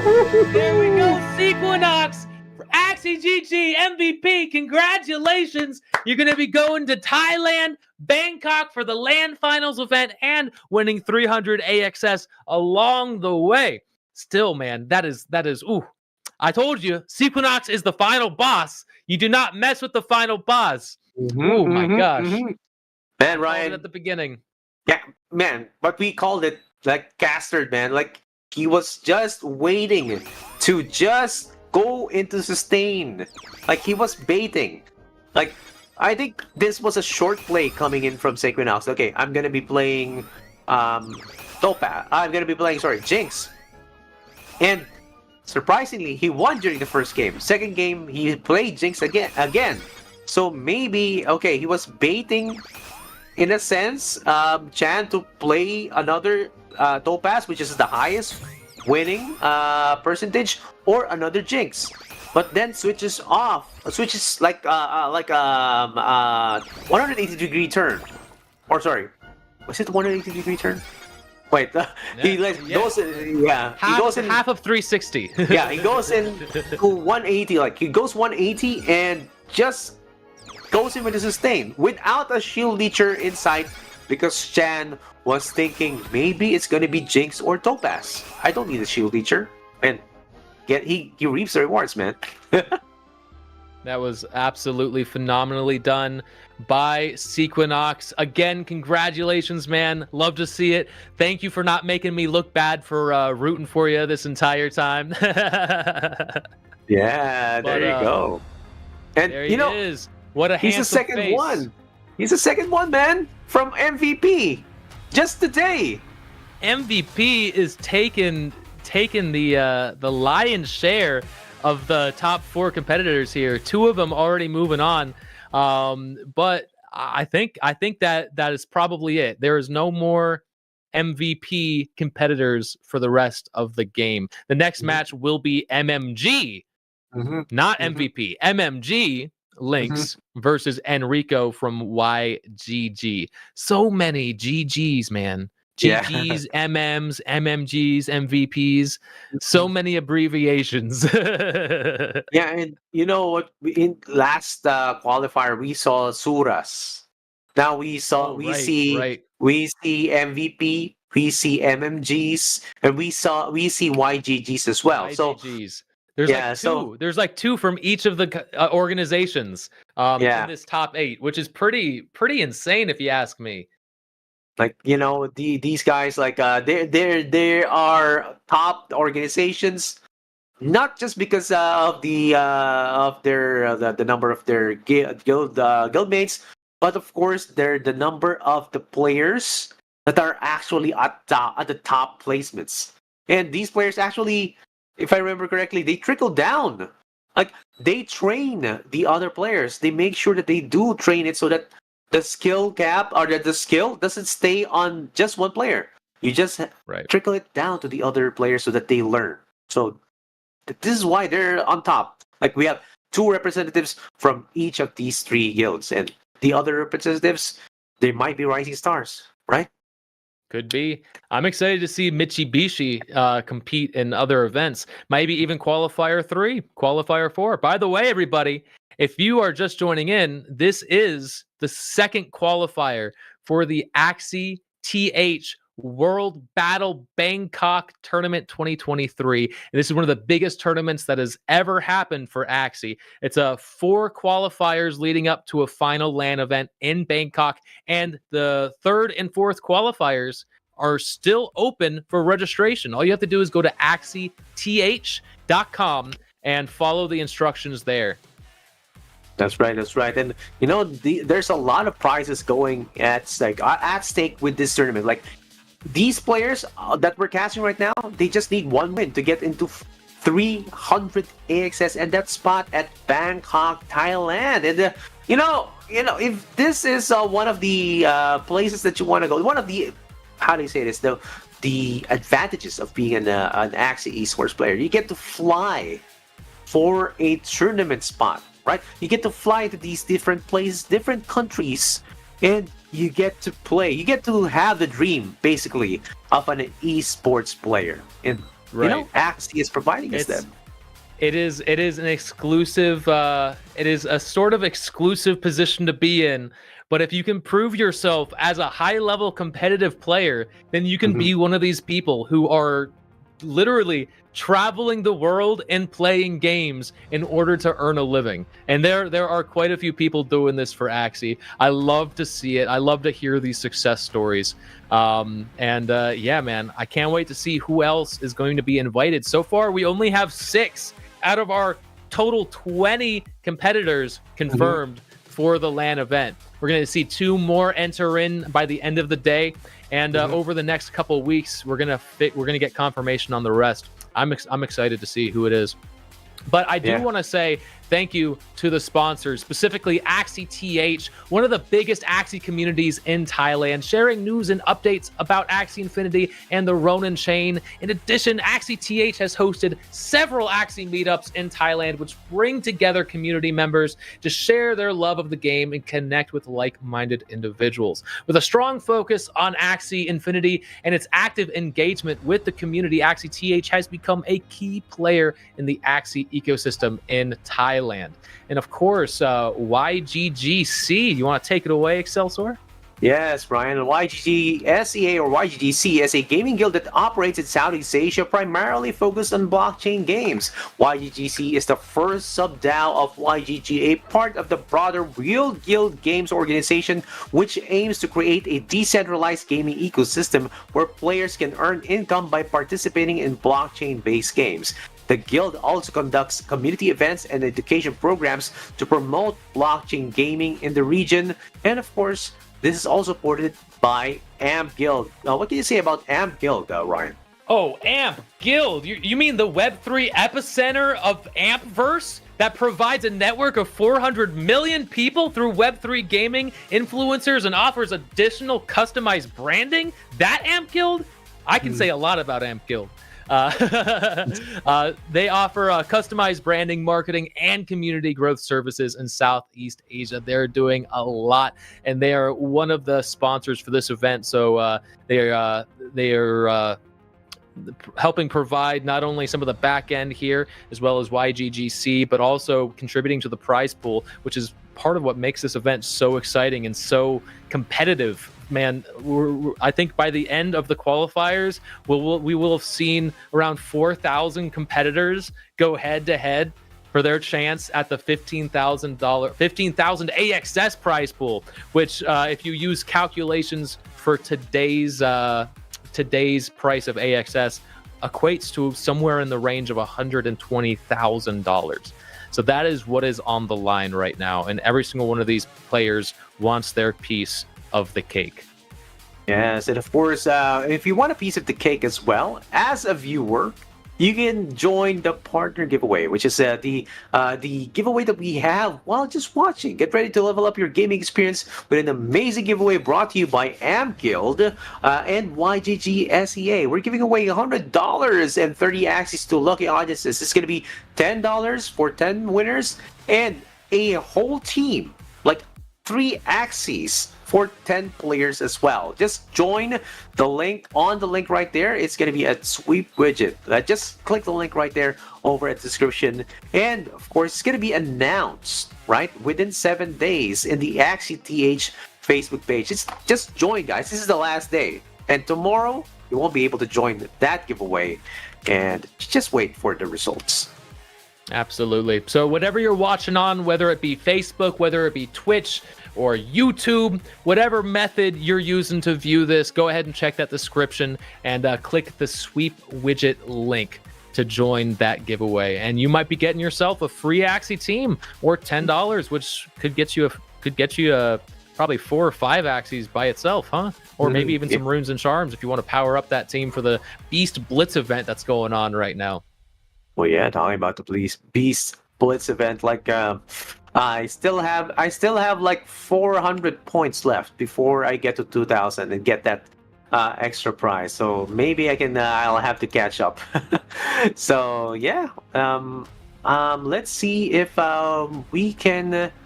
Who are we going to be casting for the next game, Ryan? The next game is MMG Lynx versus Enrico. Are you familiar with these players? Wait, Enrico is one of the players from the other card game as well, and we saw him, like we called him the prodigy over at the other card game, like because which card game?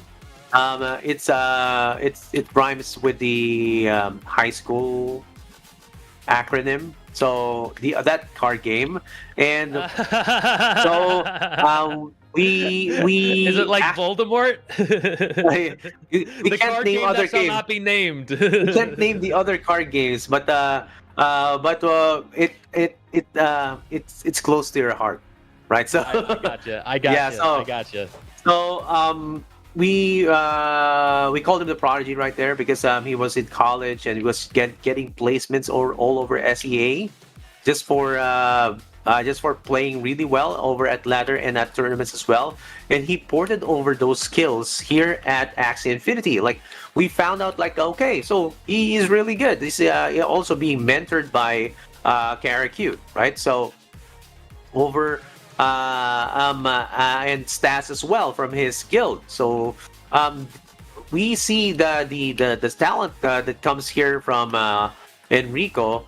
Over at Lynx's side, I actually have seen Lynx played in some of the tournaments and just played really well over at the top positions, but not in the finishers. Maybe you have seen, like, you've seen Lynx play before, Ryan.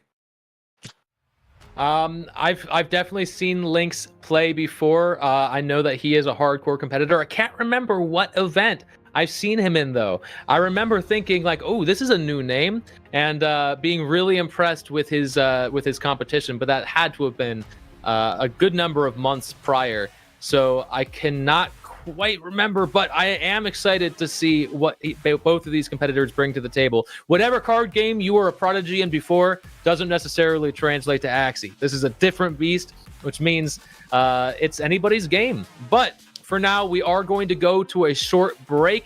We've got a few messages from our sponsors. Make sure to grab a glass of water, use the bathroom, but make sure to come right back because the action is still going strong.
Hi, my name is Chung, the CEO and co-founder of Sky Babies. Today, we are entering a new chapter of the Ronin network with a new delegated proof of stake upgrade.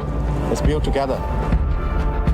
A Ronin is a samurai without a master. With Ronin, we took the destiny of our own products into our own hands. Sky Babies team has been working very hard in past months for this moment. And on the journey to DPOS, we have some new key high. We also make some new friends along the way. So we have vetted over 250 game studios to determine those exact right partners for us and for our ecosystem. Progressively decentralizing the network over time means that we can move a little bit slower at the beginning and get a more clear idea of what the most important value adds for people are. And now we can really start to see the fruits of our labor.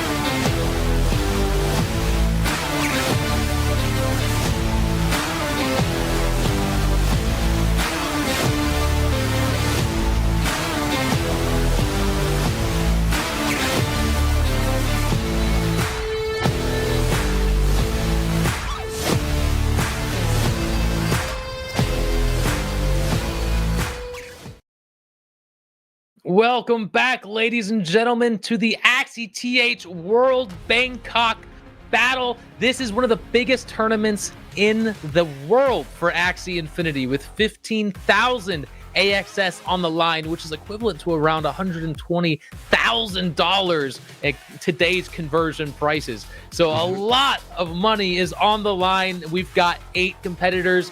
4 of them have already competed. We've seen Sequinox move forward and get invited to the LAN event in Bangkok, as well as I'm Cute from Axie GG. My name is Ryan AF, and I'm joined today by Excelsior. Excelsior, you want to talk about our next match? Yes, our next match is going to be Lynx and MMG's Lynx and Enrico from YGG. Now, our players right now are actually one of the playoffs qualifiers, or the players that will be facing off in another tournament, and they're going to be facing again in this tournament, right? So this is quite serendipitous for these players that we're seeing. Like again, they just keep on bumping into each other. Like they are these pros that you would see in every tournament, just because they're that good, man. Like if you're that good, you would see the same names over at that same or over at the other tournaments. And as we can see right here, we saw I'm Cute move on 2-0 against Mitsubishi, and Sequinox move on with a 2-1 against Chan. They both get their 300 AXS. Now let's see which one of these two, Lynx and Enrico, will be moving forward. Ryan. I'm excited to see what Axies they brought to the table, sir. I don't necessarily have any predictions at this point. I'd like to get a little bit more information on what Axies they have available before I make any preliminary decisions there. But I know both of these competitors are very, very strong. And you said that this is a revenge match. Did their previous match already happen in the other tournament? No. Okay, no. so. Ooh, that's even more exciting. So they are currently up against each other in 2 different brackets. Whoever wins this one is going to be taking a strong stance, not only in this event but in other events as well. Exciting stuff. We see Lynx's Axie pool here. Let's see. We've got just a single Topaz team, huh?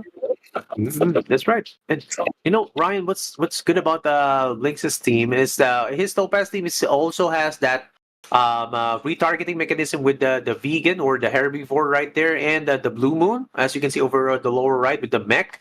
It also has the generator. Sorry, it also has the generators right there over at the Dawn. And in terms of the other compositions that we're seeing is the potato leaf / watermelon / tiny turtle composition. Now you can see this work in some compositions, but not so much on Topaz. But it also slows it down, right? It also slows it down in the sense that you would have to use one more card. But a lot of those cards are 0 cost early on. So you would have to wait until you get that specific chance or that moment that you would have to push your opponent to start using the energy of against the Topaz team. So, it's there's just a sustain, as you saw Sequinox win a while ago. But I think Watermelon is going to be used. How about you, man? I'm hoping. I think Topaz is for sure the highest tier comp that we see here. But I would love to see the Poison come out. We haven't seen it. We haven't seen it in either of the qualifiers yet. So to get a little bit of variety in this next match would be extremely exciting. I think the play would be to start early with the Green Thorns and the Small Frills, right? Get the Poison on there early, and then after they played all of their 0 cost cards, all of their Innocent Lamb, all of their Nemos, then you start throwing out the sleep cards to stunt their energy output. I think that is probably the play. Whether or not it's going to work, if anyone can do it, I think these 2 competitors can probably make it happen. Lynx has what it takes to throw out an unconventional Poison team and come out on top. But we haven't even seen Enrico's Axies yet, so who knows? I'm excited to see what he brings to the table as well. Ryan, I'm kind of disappointed that Lynx is not carrying a Jinx team. It's just, it rhymes, right? Lynx, Jinx. Lynx the Jinx. Like, that could be like, your Wild West name or something like that. Like, it could be one of your monikers. Like, he's probably one of the best Jinx player. He's Lynx the Jinx. And look at this composition. It looks... No, this is not Enrico's composition. I saw this a while ago, man. I'm still looking at the... Yeah, this is Mitsubishi. Right. This is Mitsubishi's. Unless there's some funny business going on between these 2 players, Mitsubishi from Perion and Enrico from YGG, there shouldn't be a whole lot of cross communication happening between these 2 guilds. So there's a little bit of a technical error on the back end. It'll be resolved very shortly, and we'll be able to see Enrico's true Axie pool. Don't be fooled by that one. That was nothing to see here. Yeah, that's right. Like if you try to look at Enrico's compositions before in the other tournaments, like I think he still has one of the Topaz teams as well. So we might see a Topaz mirror down the line. But looking back at Lynx's composition, I feel he may have a chance to use sustain if he knows how to use it. Like if he knows, if he's confident enough to use it, as Equinox did a while ago, like he did. Right. Imagine Equinox didn't even have tassels, man, and he still won, like by a long shot. That's how important Shield Leecher is. Like, and he was confident that Shield Leecher will not be used, so he used it at the last portion. Now, over at this match with Lynx versus Enrico, will that be still the case from Lynx's side, as we have not seen Enrico's side? So, you know, it all depends. It all depends on your mastery of the archetypes, right there, Ryan. Absolutely. What's got me shocked between the differences between Qualifier 2 and Qualifier 1 are pretty dramatic, because we saw in Qualifier 1 almost every team was playing Shield Leecher. Shield Leecher was like the preferred rune over Collect and Protect. It was almost like Collect and Protect was the option they go with once they're confident sustain. And this is the same pool, right? Yeah. This is still, we're still looking at Mitsubishi, right? Okay. Excelsior. If this is it, I'm accepting it, man. If this is it, if I see, you know what? I think Mitsubishi only had a single bug. okay. Right? He only had the one bug on the right.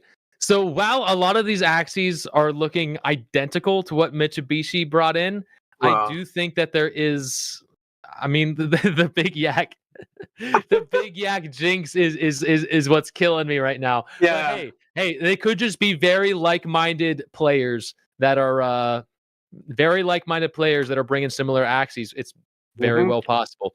But just assuming that this is what we're running with here, we've got the Jinx team, we've got the Bug, we've got the Mech, and we've got the Dawn. Very, very strong, consistent team. They throw the rocket stamps on the Topaz. They're able to outplay their opponent's Topaz by killing their last stand Axie early. There's also there's actually two different Topaz mechs. I do think that the one that gets played is probably the Goldfish with the Shoal Star, right? I don't see Bamboo giving any extra value there, whereas the Shoal Star can be pretty big in certain situations. Of course, we've got the Jinx team as well, and the Sustain. What do you think? What do you think we see here? You know, if this is gonna be the Axies that Enrico is gonna be bringing, I feel that still Topaz is the strongest one here, considering that the Topaz is more consistent. Like he has two out of the three that are how do you say this, meta. But the Jinx is incomplete. I feel it is incomplete with the reptile right there, the big yak reptile on the second one at the top. I feel it's complete because there's a Poppy right there over at the eyes. I'm not sure if it looks like Poppy to me. It does look like Poppy. There's a chance that the Axie just got caught mid-animation and he's closing his eyes currently, but that does look very much like a Poppy. Now, even though that is a Poppy, that is like one card less than optimal, right? We still have the Garish Worm. We still have Parasite on all three Jinx Axies. We still got two Neos. So there's still a lot of discard potential. And losing one part to Poppy as opposed to, like, say, another Neo, I don't think it's the worst thing in the world. But what is strange is the class. You're right. Reptile is not a class that we see played in top level Axie right now. So there's potential for it, but I don't know if it's what we're going to be seeing today. That's right. And you know, and the match is now going to be shown to us, and this is going to be again MMG's Lynx versus YGG's Enrico. Let's see which one of the two will be moving forward into Bangkok and with their 300 AXS wallet right there. But of course, you've seen the Axies. Now you see if they are going at it. And look at that, Enrico goes in with that sustain comp. Look at this, man. look at this sustain comp that Enrico carried. It's a twin tail, but the shield backup is on the mid. But over at Lynx's side, it's going to be the Topaz team. Now let's see if this is gonna be the case, guys. Another last match. Oh, we saw this at the last match between Sequinox and Chan.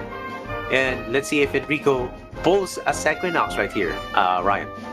Right. I do think in today's atmosphere, like I said, last tournament, everybody was afraid of that sustain counterplay. So everybody was playing Shield Leecher. I think we saw even one comp play 2 Bug Topaz Axies so that he could play Shield Leecher and Collect and Protect. But in today's environment, today's mentality, everyone's just straight up Collect and Protect. They saw the last qualifier rounds and saw everybody just play Topaz, so that's what they're expecting to see today, which makes the sustain counterplay in round 1 a very viable option. And it looks like it's going to work out for Enrico, but whether or not Lynx can get past this is going to be tough. Ooh. Playing the Goda early doesn't necessarily get any value from it because there's no energy fragments for him to destroy. That's right. And we can see right now that what Lynx is carrying is with the Holy Prayer. Aside from countering the Jinx, he is banking on the extra damage right now. But the Tassel is going to be activated over at Enrico's side Now, this is going to be a bit different from the strategy that Sequinox played. He went with the Holy Prayer mid, and now with the back, it's going to be the back is going to be the shield backup. Right now, I don't know how this is going to work. That's the usual case scenario that we see. Right. Mid is going to be Holy Prayer, back is going to be shield backup, and that's going to be the last one that's surviving. Now, with this setup right now, it's probably going to die. Ryan, it's very curious. It's very curious to set up. You're right. Now, is there a possibility that there's a gecko mask on that Dawn's cards? Because there's a lot of reptile cards. We see the Scaly Spoon. We see the Indian Star. So there's a possibility that Enrico. I do believe we clicked on the Axie earlier, but I wasn't thinking to pay attention to the charms on that last Dawn there, so unfortunately I didn't catch that. We're gonna have to wait and see, but there's a possibility that Enrico's hoping on the idea of bouncing the damage back and forth between the back and the front before letting the shield regenerator start taking the brunt of the damage. Yeah, I do agree with you. Like that can definitely be possible if you put in a gecko mask for the taunt on the back, just in case the ant doesn't push through, right? So yeah, we may see that happen. That will definitely be the case scenario in case the ant's turn runs out. But it looks like there will be an early takedown of Enrico's frontline mech, but it falls short with that last hit. I was thinking that there might be a square teeth play here to go into Shoal Star range, but it falls short. Enrico's frontline is going to be surviving, Ryan. Just 33 HP. That has got to be discouraging for Lynx. When you're right on the precipice of a kill and it gets taken away from you just by 33 HP. This wasn't the case. If you were an early Axie Origins player, Shield was always available for every player to see. One of the differences as Axie has developed is Shield is now hidden from the opponent's side. So they have to do a lot of math to actually determine how much shield the opponent has, and there's always a little bit of guesswork that is involved as well. And if they don't play the right cards, if they miscount the shield and throw out the wrong damage cards, they can definitely mess themselves up. But with 2 topazes coming in here, I think we saw 2 cards get discarded, but unfortunately it was not the second topaz. Yeah. Which means Lynx did have the damage he needs to take the kill there. And man, I'm not feeling good about Enrico here. Yeah, I'm not feeling good as well. And considering that his midline is gonna be the one that's supposed to be sustained until Blood Moon, right? Until like you get all those reflex. But I think he is banking on more on the advantage right there from the shield backup. But I don't know. We might not be seeing something that these pros are playing, but he goes in to 365 plus 454. That's an effective 820-ish damage, especially when the cocoon has been activated. And a total of 5 cards left on the draw pile of the side of Lynx. I think he will probably be drawing one more topaz right now, right, Ryan? Right. We saw one topaz in the we saw 2 topaz in the previous turn, which are now both in the discard pile, which means 1 topaz comes up here, but not too much else. So we could see a little bit of extra damage come in here from the square teeth, but it's really not going to be enough to get rid of all of that shield, which means Enrico is going to have the opportunity to put up an even bigger wall here. Now with 4 energy and 7 fragments, we're not going to see that energy burst that we saw from Sequinox in the previous round. You know, he had the adaptive programming up so much longer, which just allowed him to fly through those energy bursts and scale up to 5 energy so quickly. I don't think Enrico is going to have quite the same luck in the situation. Yes, indeed. I do agree with you, man. And I think there is the how do you say this? There is the factor that it might affect Enrico right now. It's already 5 a.m. here in the Philippines. He is living in the Philippines, so maybe he switched the positioning right there. I'm still thinking I'm racking my mind as to why he flipped over those Axies. But currently, it's still working. Ryan, it's still working right now. It's still banking the damage, and it's still discarding some of the cards. So maybe it works. Is it gonna work in the long run, though? I mean, geez. We did just see 3 topaz come through.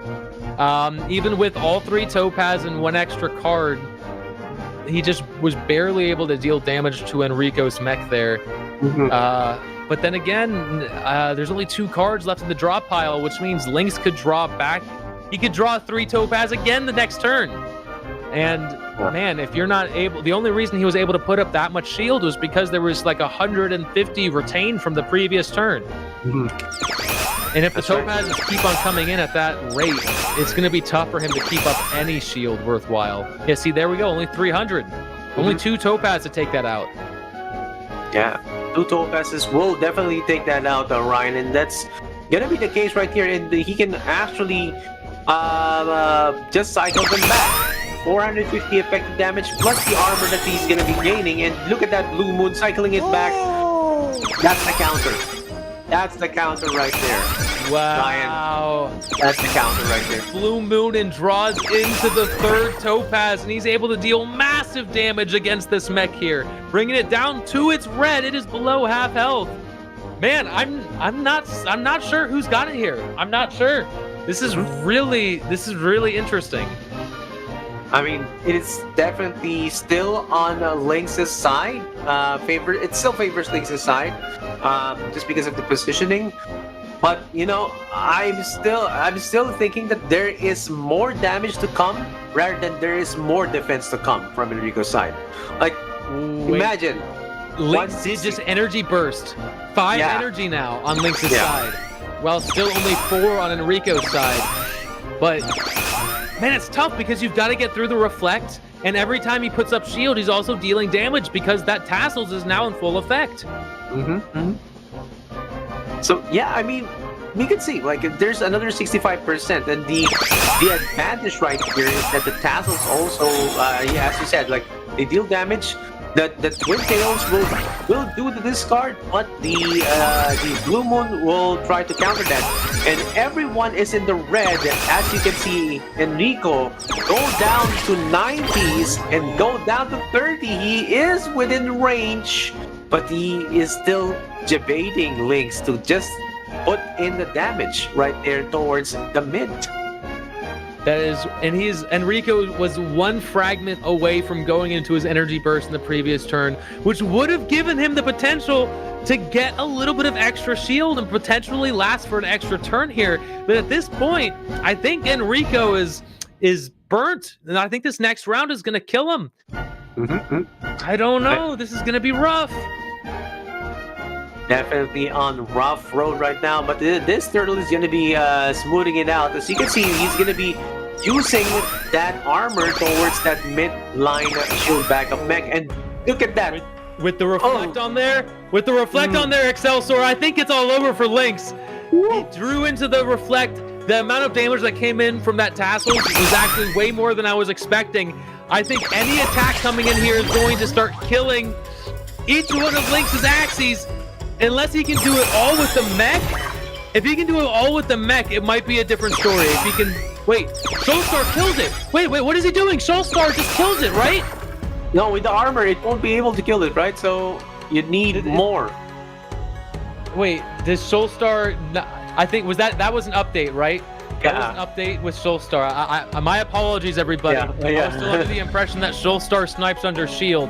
Man, that... This is a crazy position to be in, with how little HP Lynx has and how much damage he still has to do. Yeah. And the last stand is already out, so that means the damage boost that came in from the last stand is, oh man, I think Enrico definitely will have it in a sense. If Lynx just goes in and attacks without bumping up the armor. That may be it. And you can see the emotes coming in from Lynx's side. Like he is putting down the emotes. He knows what's happening right now. And Enrico is indeed just waiting for the hammer to go down. Right. With enough shield on that bug. He can survive those big hits, but not enough to make it worthwhile. Oh man, that cocoon. Oh, it is a sad situation today if you are Lynx. But you know, ladies and gentlemen, he won't happen again. He won't let it happen again. All Lynx has to do is counterplay. Wait. It was a tie. Wait, so he ended turn. The max HP of all the Axies was reduced by 90, and all three Axies died at the exact same time. Which does that make it a 1-1? It's a 0-0 in rematch. 0-0. Wait, is it? Do we really do a rematch in terms of ties? I don't know. Let's ask our. I think we need some assistance from our producer to clarify what happens in this situation. Both players neither won nor lost. I don't know, man. You know, from the previous tournaments, it's gonna be a rematch, but I don't know if what's our rule set right now. Let's ask them as we are waiting for this replay, or as we are going through this replay. You know what happened right there, guys? We saw the matchup, or rather the shield backup just gain up the armor, and the Engine Star just keep on reflecting the damage from the midline of Enrico. But of course, MMG Lynx, being the pro that he is, spots that he can still win. Or he can still go into draw without even attacking. Right. That's a good spot right there. A lot of players, man, that speaks to the mental fortitude of Lynx. Yeah. Because a lot of players at that position would just be like, you know what, screw it. Let's get the next game started. I'll surrender to you. I'm tired of dealing with all the shield shenanigans. But he actually realized, he counted the health of that Dawn. He knew that the max HP of the Dawn was the same as the max HP of him. And since the Dawn had no damage output, all he had to do was wait and bide his time. Yeah. So yeah, good play on Lynx for not just surrendering the game and realizing that a tie is better than a loss, right? Yeah, right. You know, I was thinking, Ryan, maybe we should make a new shirt, and it has the Engine Star or the shield backup logo, and then it should say "Shield happens." Shield happens. There you go. You know, everybody, in life, shield happens, but you can't let it get you down. You got to keep your chin up and keep on walking. Right? You should like get that logo right there, like for sustained players, specifically for sustained players, shield happens, and you know, we saw it in this matchup, and it was a long match, and it just ended in a tie. Man, that was, you know, it could have ended in a loss for Lynx if he just kept on attacking, but you know, just he just spotted it like from a mile away that this is gonna be happening. Okay, I'm gonna take it. It's gonna be a tie for us. So as you can see here, Lynx just kept on attacking, just kept on drawing, just keep on bogging down the armor of the shield backup mech of Enrico. So let's we see that he gets to destroy the shield backup mech, but goes on the red. And Ryan, it was important to take down the midline mech because the total health that it had was 452. Right? So Right. Lynx had to take it down because its maximum health was so much more. Right. Last turn, when all the Axies died at the same time, if it was the mech and not the Dawn in that position, Enrico would have taken the match 100%. Because when that 90 HP got removed, the mech still would have had a little bit of HP remaining. Yeah. So it just makes me think. I mean, that Dawn had to have been a misplay, right? Unless was he considering a Jinx play? Was he considering... No, wait, Lynx doesn't have a Jinx team. We talked about this earlier. Yeah. Lynx is not playing Jinx. All right, next match is ready. We're going to be hopping in here in just a few seconds now. I'm curious to see how they switch things up. Wow. No. No. Way. No. Well, here we do get confirmation, though. We do get confirmation that Enrico's backline Dawn was not a mistake. It was 100% intentional because he has not switched things up. He is still running the exact same team. But now we have Lynx going with a sustained team of his own. But what I see here is Full I'm just gonna be sleeping right now, Ryan, because this is sustain versus sustain. That's this right. is basically Excelsior, I've got this one, ladies and gentlemen. We've got sustain versus sustain here. Enrico YGG versus MMG Lynx, both playing a Dawn, a mech, and another mech. you know, Now, this kind of what I do see is Enrico is playing castles, whereas Lynx is not. Which means there's a little bit more damage output potential from Enrico's side, which might give him the upper hand in the later rounds. But man, these matches are just a little. Okay. I'm trying to. So we also have lagging on Lynx's side, right? And then when we have Mosquito for.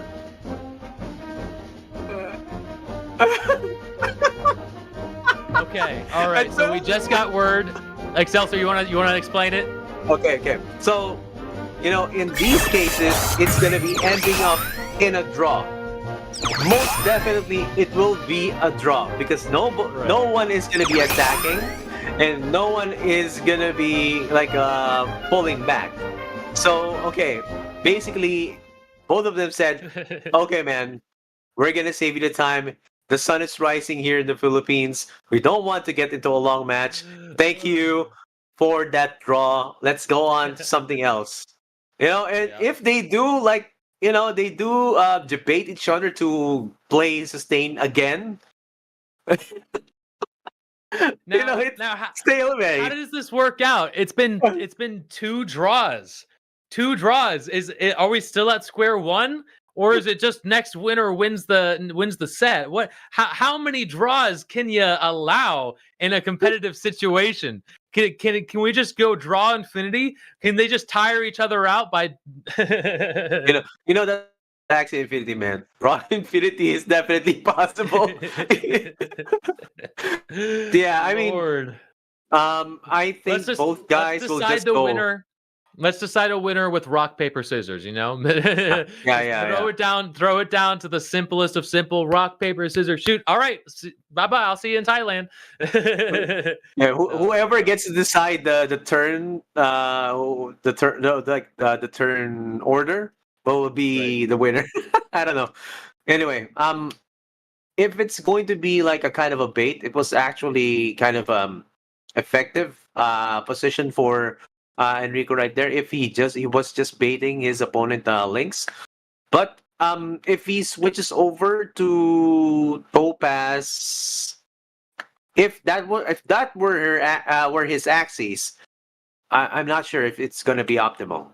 I think It- both players switch to Topaz with Shield Leecher. I think that's what we see from both players. Yeah. Yeah, like you know, if either one of them switches to Topaz without the Shield Leecher, it's almost an automatic loss. yeah. Hmm. So I feel like we see. I feel like we see instead of the sustain mirror match, I think we're gonna Hmm. see the Topaz Shield Leecher mirror match. That's what I'm calling right now. Let's see if that's gonna be the case. Like Topaz and Shield Leecher, or like I mean, Jinx looks like a good option right now. But the problem is, there is Holy Prayer with the sustain team. So if you do play Jinx and so Holy Prayer is still active, it's gonna be bye bye for Jinx. So Right. Topaz, What about Topaz still. there's a poison team as well. How do you Hmm. think the poison sleep team would fare against sustain? There's some potential there because the poison does damage through the shield, right? You don't actually have to deal any direct damage. You can just throw the poison stacks on there, and when the turn passes over, the poison will deal damage directly to the health, kind of ignoring the shield as an option. I think it will be still towards the health advantage because I think they With have tricky. an innocent lamb, so they can Yeah, copy the silence whisper. yeah, Silence Whisper. So That is it's an interesting conundrum. it's gonna The be interesting silence, between yeah, these two. silence whisper is just a straight up counter, and if you can copy it, that's even worse. So I feel like Topaz is the safest option here. Yeah, Topaz is definitely the way. This is the way. This is the way. I have spoken. This is the way. I mean, they have to go Topaz now.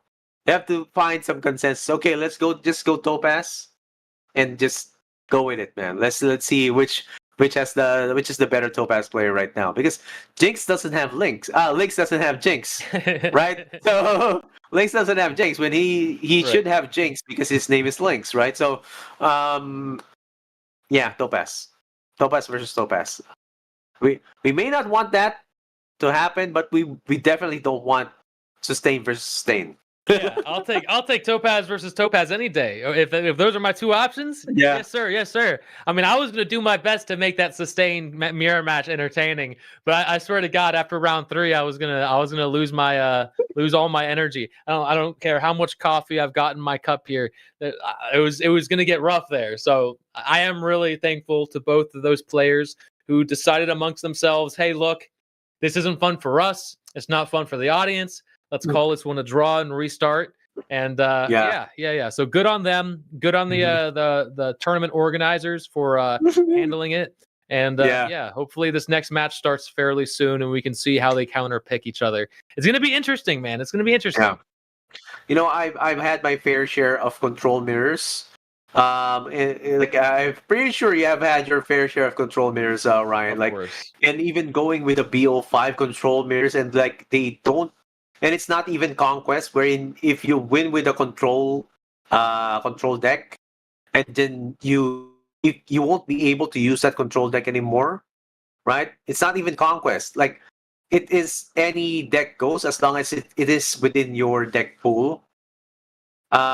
They would most like with control because it has the highest win rate. But with the game Axie Infinity, since there is the presence of Shield Leecher or Leecher, you can easily counter it with that with the presence of that how do you say this, of that Rune. rune. And Yeah. what you said, Ryan, like they may go for that double shield leecher. Let's go. I think we're gonna see a shield leecher Topaz mirror match, and the game is ready. Let's hop in and see what they've chosen. I called it. What did I tell you? Caster it again. Oh, We got bastard, it. man. Because if either one of them plays Topaz without the shield leecher, they leave themselves vulnerable to the sustain matchup, and that is just not good odds for them. So we do see the shield leecher mirror match, which is gonna be interesting, because that makes their bumpy horn just a little bit less valuable. Yeah, and looking at the lineup between the two, Enrico going with the goldfish, double goldfish, and Lynx going with the goldfish. There is more draw potential from Lynx, but there is discard potential from Enrico's side. Now, I want to see what runes what charms they're going to be carrying with cards, because whoever has a sticky tape right there will probably be at a disadvantage, right? If it's mostly sticky tape with their topazes, they're going to be possibly losing. If they have rocket stamp, they have a chance to win targeting the back line. So that's going to be still the strategy, right? I feel like both of these competitors have got to be playing Rocket Stamp. I don't see the sticky tape being a great option in this comp without the beast, without the beast with rage to really get full value. I mean, unless it's like round 1 or round 2, and in that situation you can just retain or keep the topaz for the following turn if you need to get that engine rolling. But yeah. I think it might come down to whoever can get their engine rolling faster and start dealing. It's going to come down to whoever can take out that backline mech first. I mean, that's it. That's right. It's gonna come down to the backline mech being taken down, and we have to make a video of that, of Ryan saying, "Keep the engine rolling, keep rolling, come on, roll." Man, you gotta stop listening to songs on the radio. I don't know what your brain was thinking. You said I was singing Shakira earlier. That wasn't. Man, don't be putting pop lyrics in my mouth, because I'm a jazz man at heart. Guys, we're seeing the matchup that you were able to capture in this second, or this is technically the first match between the two. The third game that we've seen, but the first official match. We've seen 2 draws up until this point. A first in my casting experience. I've never seen 2 draws back to back before. Not in a competitive situation like this. Yeah, I only saw one tie, and afterwards they would autocorrect in a sense, there's already a tie, so one will adjust. Only one of those guys will adjust, and in the previous match we saw 2 of the guys adjust. So, we can see the armor going in to both Axies, the front and the back for Lynx, but now that the front is going to be leached right there, right, Ryan? Perfect calculations. Yeah, perfect calculations, because Leech only steals the shield from the Axie with the highest amount of shield. And because he has Bumpy on the front, he was able to stack up all of those 0-cost cards till he got 63 shield, and then he was able to play the shield card on the backline mech. So the shield on the bug's going to get stolen, the shield on the mech is going to remain, but that's where he wants it. He wants the mech protected. So the calculations for that turn were absolutely perfect. That's right. You want instead of having the collective protect, you have the mech to protect right here, right now, guys. And now, of course, the front line is gonna be down to 18 health, also with that death's mark down to 1 turn already. The back line is gonna be healthy, and of course, we see Enrico going a bit aggressive towards the front. Right now, he wants to just remove the potential from that front right there with the Bumpy, getting more armor right there. So now targets the coin. It's going to be tossed on towards the side of Lynx. He's going to go maximum with his very own, and he goes on towards the back, puts it down to 170. Herbivore is going to go down, and 66 damage towards the back right there, Ryan. 104, one turn or one topaz. Super strong offensive move from Lynx there. Man, I don't know. And there we go. Here we go from Enrico's side, throwing out 2 topazes to the mech there.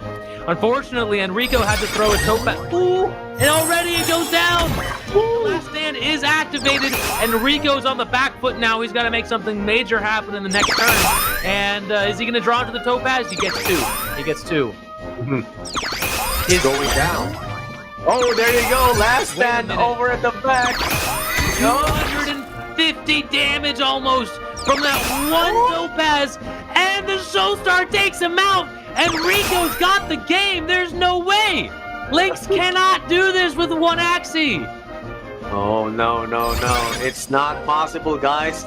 But, of course, Enrico made Wait a minute. Okay, no. If he was on a fresh deck reset, he might have been able to draw it back into the topaz. But with the cards in his discard and his deck, it just wasn't going to happen.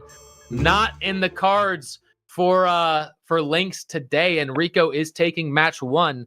And because there's been 2 draws previously, this is just match 1. So it is still anybody's game. It's very possible Lynx comes back in the second match and takes it up and evens out the playing field. That's right. And you can see. Do you think we're gonna get another? Do you think we're gonna get another like 10-minute counter team pick challenge here? A battle of wits between these 2 players. Because I feel like either player would gain the upper hand here by playing a Collect and Protect. But if they do play the Collect and Protect, they leave themselves open for that sustained counterplay. That's right. But that could be definitely possible. It is possible, but that would not be the track right here between these 2 players. They would possibly go with Collect and Protect now and still maintain the how do you say this? The composition of topaz, like a bug, dawn, and mech that we have right here. That could be still the thing. And who benefits from switching over into a sustained team? Enrico. Enrico switches to the sustained team. That's gonna be big brain moves right there, man. You know what? I think I'm gonna make a second prediction. Yeah, go. I called this last match with the mirror match shield leecher. Yeah. I think the next match is gonna be another mirror match sustain. Mirror match sustain. I think both players are gonna think that the other player is gonna gain the upper hand by playing the Collect and Protect, which means they're gonna perform much better with the sustain team. And if both players think this, both players can go with sustain, and we might see another draw. We might see 3 draws in one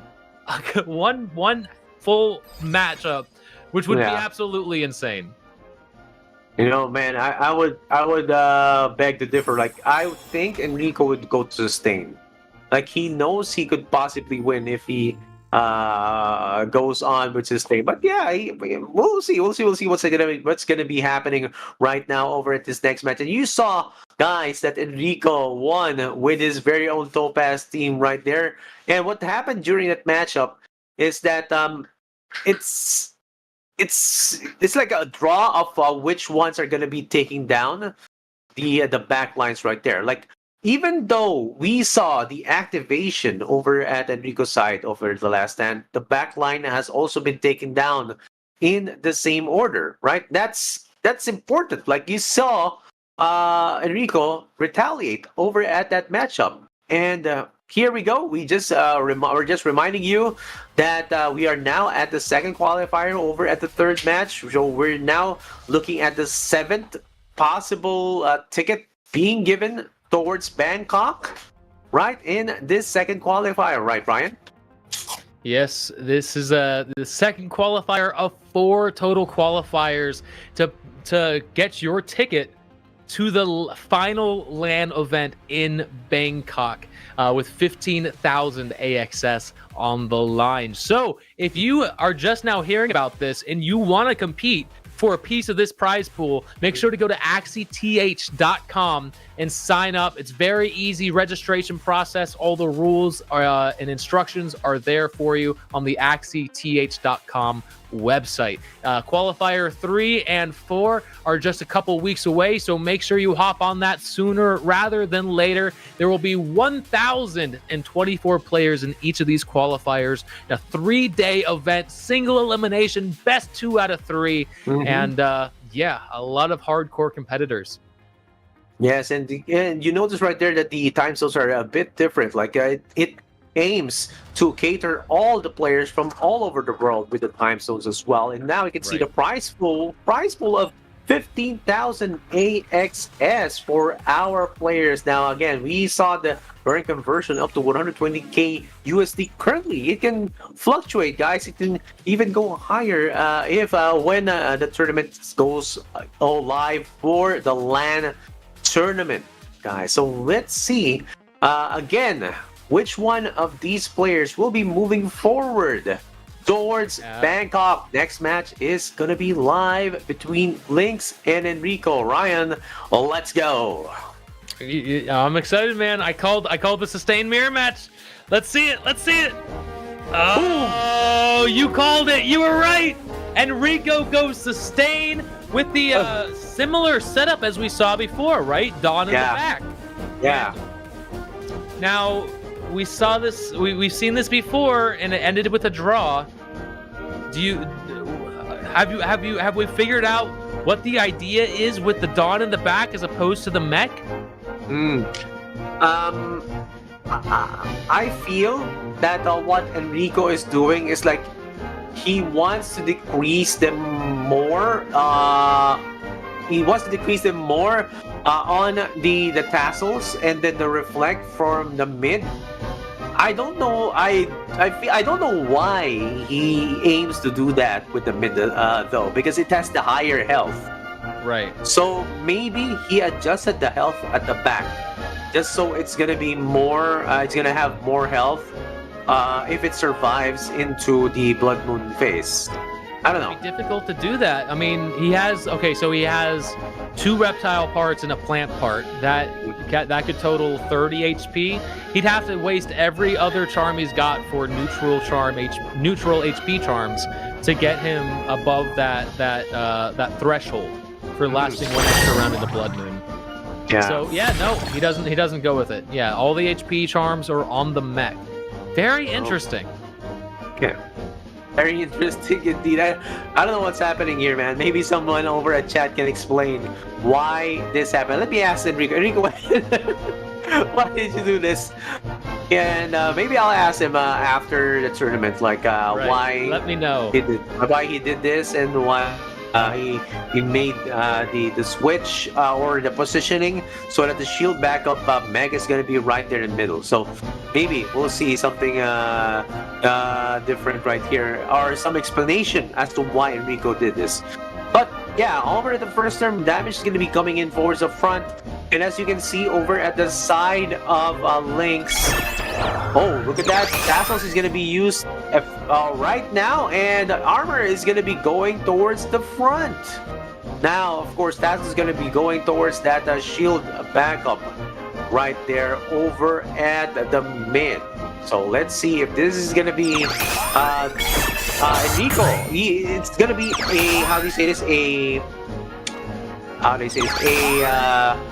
a sort of early indication that he will start doing damage as soon as possible. Right, Ryan? Right, yeah, that engine's rolling up. He's already got all 8 cards in the banish pile, which means that Topaz will be fully powered up. But we don't see any Topaz this turn. We're gonna have to wait for the following turn for that. Now, that's right. I think the only reason the last time we saw this matchup end in a draw was because Lynx was able to get some really early heavy damage on Enrico's frontline bug. But I mean, if he gets unlucky with this next draw and doesn't get those Topazes, We could see Enrico scale up to that energy burst a little bit faster and potentially have a better chance at surviving into those later rounds. That's right. I think it is. Oh, with two Topaz there, it's gonna be rough. Yeah, it's gonna be rough indeed. But look at that lucky discard from Lynx. He doesn't get to discard, and he does maximum damage with that square teeth right there, and he retains 17 still. So this is actually good for Lynx. We may see a tie. Like I'm not even banking on a possible win from Lynx, but I don't know, man. We can see Enrico not investing as much armor towards the mid, but now I'm thinking he is still like investing towards the front. He still wants more of that adaptive program benefit. Right, he just got his first energy burst, so he will be going into 4 energy in the following turn. And with 2 Topazes already gone, yeah, he's going to have to pray to the Axie gods for a second Topaz here. He does not get it, which means he's not going to be able to take out this next turn. Oh, wait, I'm sorry. I spoke too soon. Yes. I spoke too soon. I didn't realize he already had 4 energy over there. Or am I losing my mind? Was that 4 energy? Yes, it was. He was already at energy burst. But you know, Ryan, I saw the draw from that blue moon. He drew a Topaz, and it got discarded. It got discarded instantly. Yeah, amazing. The interaction is really nice. But now over at that Pathos mech right there, going up to 265 already. Not yet within the 300 threshold range, right? Not yet there, but he is heading there for the Tassel's damage. So let's see if he'll be able to activate it soon enough. But it's looking good for Lynx, man. Yeah, Lynx is already down to that 7-card deck. 2 in the draw pile and 5 in the discard pile. So, these turns are going to be as consistent as it gets. There we go, 3 Topaz. 3 Topaz, and none of them get discarded, which means he's going to be dealing some heavy damage. Oh, and he gets the square teeth, too. That is pretty much maximum value in 1 turn. 1 turn getting rid of 260-something shield, 280 shield, and bringing him down to half health. And next turn is a fresh deck reset. So, what do you do here? Yeah. This has got to be one of the most consistent deck draws that we are seeing in Topaz Infinity. As you can see, the Blue Moon just makes it like you're going to be drawing into 7, right? Yeah. You're going to be drawing 5. And then basically you're drawing 6. Right? On even turns, right? On even turns, draw a card. And then, so every other turn, he's going to be drawing his entire hand with the additional. It is the most consistent comp I have ever seen. And there we go. That's a dead mech. And at this point, with only 4 energy on Enrico's side, I think Lynx has the victory here. Yeah. It's not written in stone. It could very well end in another draw. But at this point, I think Lynx has so much consistency happening here that he has what it takes to get this kill. Brian, I'm gonna say it now. It is already written in stone. It is written in a gemstone. Topaz to be exact. You got it. Oh, this is a bad turn for Enrico here. Nothing but revenge cards and an AoE shield card. That is only 215 shield. No reflect other than the few damage that come in from the revenge cards there. With another 3 Topaz, that spells game over for Enrico. And now it is 1-1, right? Yeah, 1-1. It's already, it was a looming draw right there. But what we found out from Lynx is, he is not going to give up. He is going to take down that front line as soon as possible so that Enrico will not be going into another energy burst. And the midline failed to draw effectively, right? The midline of Enrico failed to draw effectively, so much so that he wasn't able to draw into his arms. And we saw Lynx already get into that sweet spot that you identified a while ago, and he at some point, he was also even dumping that Goda, right? That Goda wasn't used, and so it just got discarded, or rather banished, right? So it was not going to go into the cycle again. So it was very consistent from Lynx's side, especially with the Blue Moon. That's why we have it here, and 1-1 already. It's already a, like, how they say this, a championship match between between Lynx and Enrico. Man, let's see which one will move forward. Man, yeah, that team is just one of the most consistent teams I've ever seen. The ability to draw your entire 7-card deck every turn, or every other turn rather. You're one card short. You're 1 card short on every other round. So and all you really want to do is draw into all 3 of those topazes. So the consistency is on the level of pro Slay the Spire speedrunners, I would say. That's the only thing I could compare it to.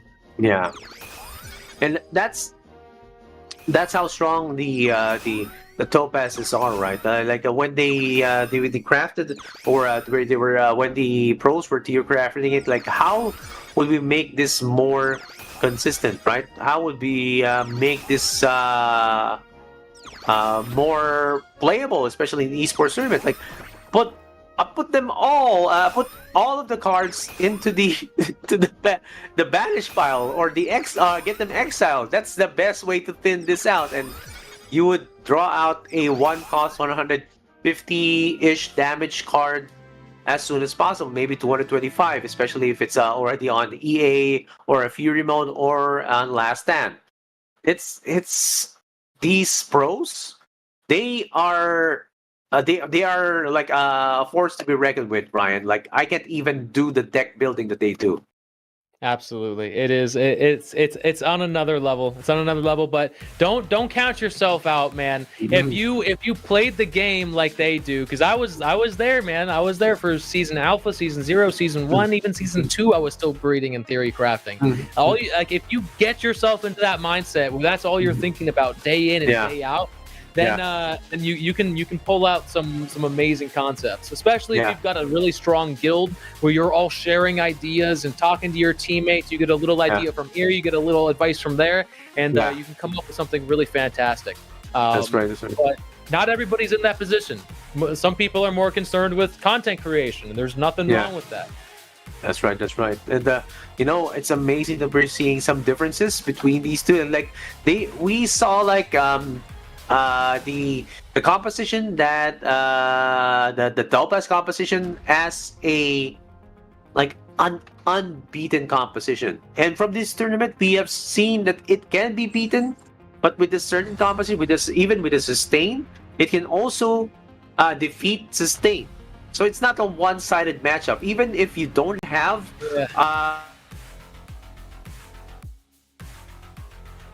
right. I feel like I feel like it is the best overall comp. It has the ability to win in almost every situation.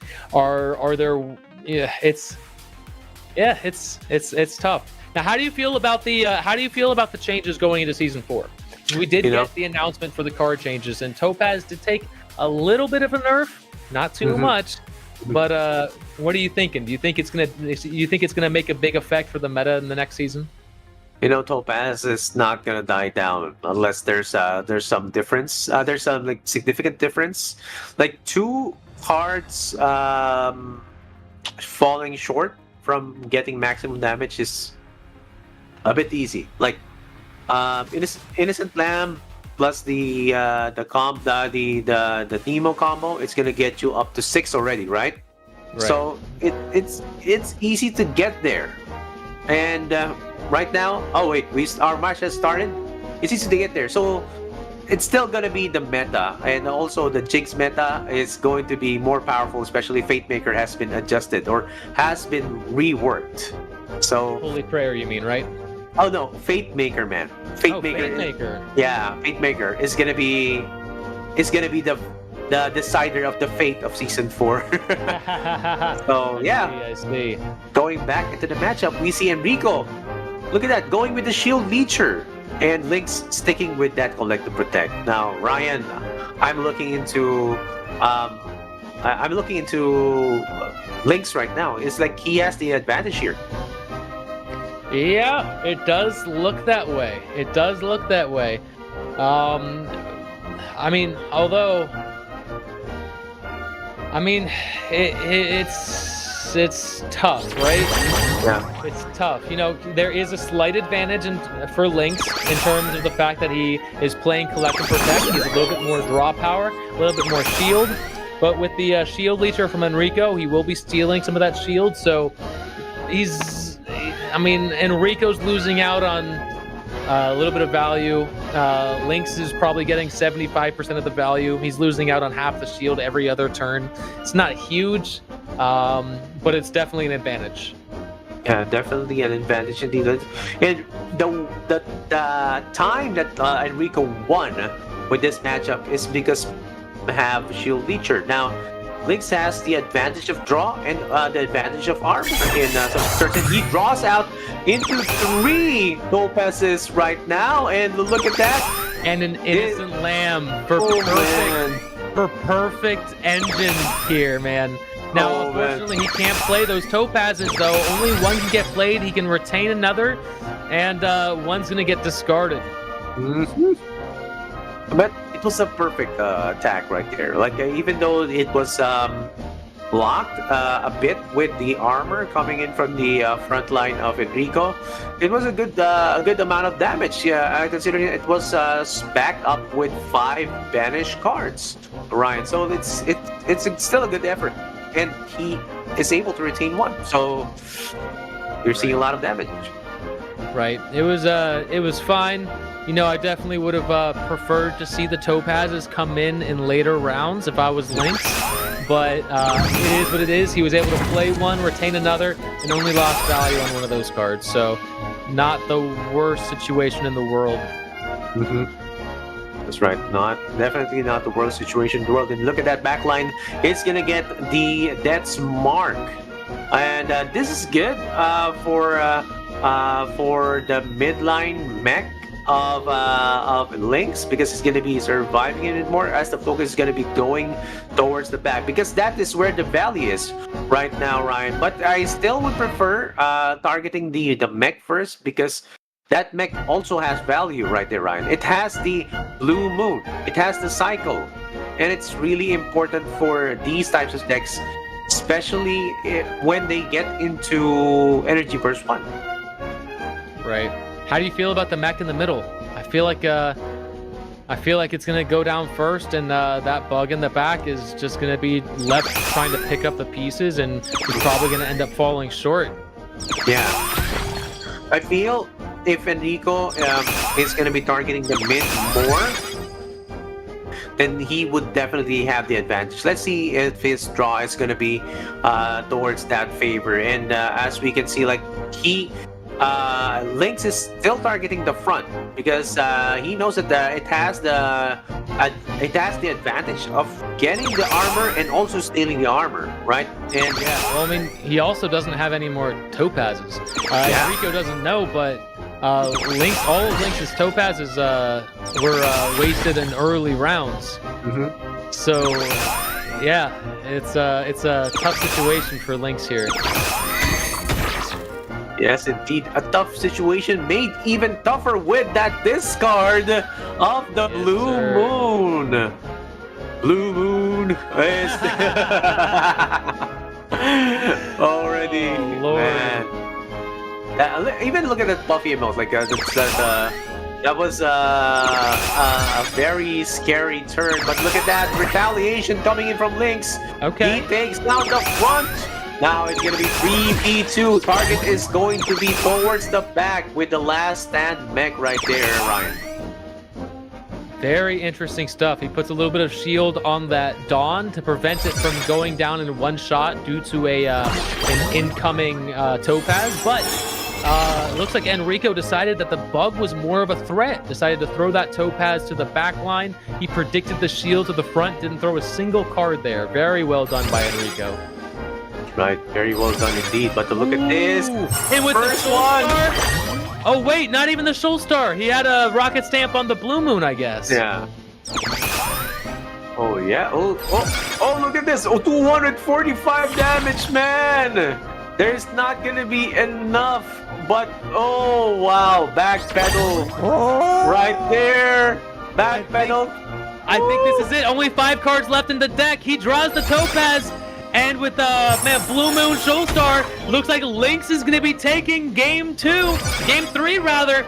And Lynx is our winner of our 3rd match in this qualifier round. My God, Lynx, congratulations. You are going to Thailand, my friend, and earning 300 AXS along the way. What a match.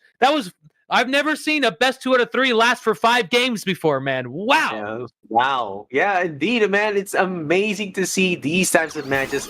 And, we called it out early. Like, since we saw Enrico keep on targeting the back line right there with the Collect and Protect, it was already a ticking time bomb right there, Ryan. We saw, like, with all that effort, just to take down the back line right there. It was, and we saw that he was actively targeting with the rocket stamp towards the back. And that's damage already out. And from our side, Ryan, we saw that there is no armor being invested towards the midline mech. That could have been an opportunity for him, and he missed it, man. Oh, man.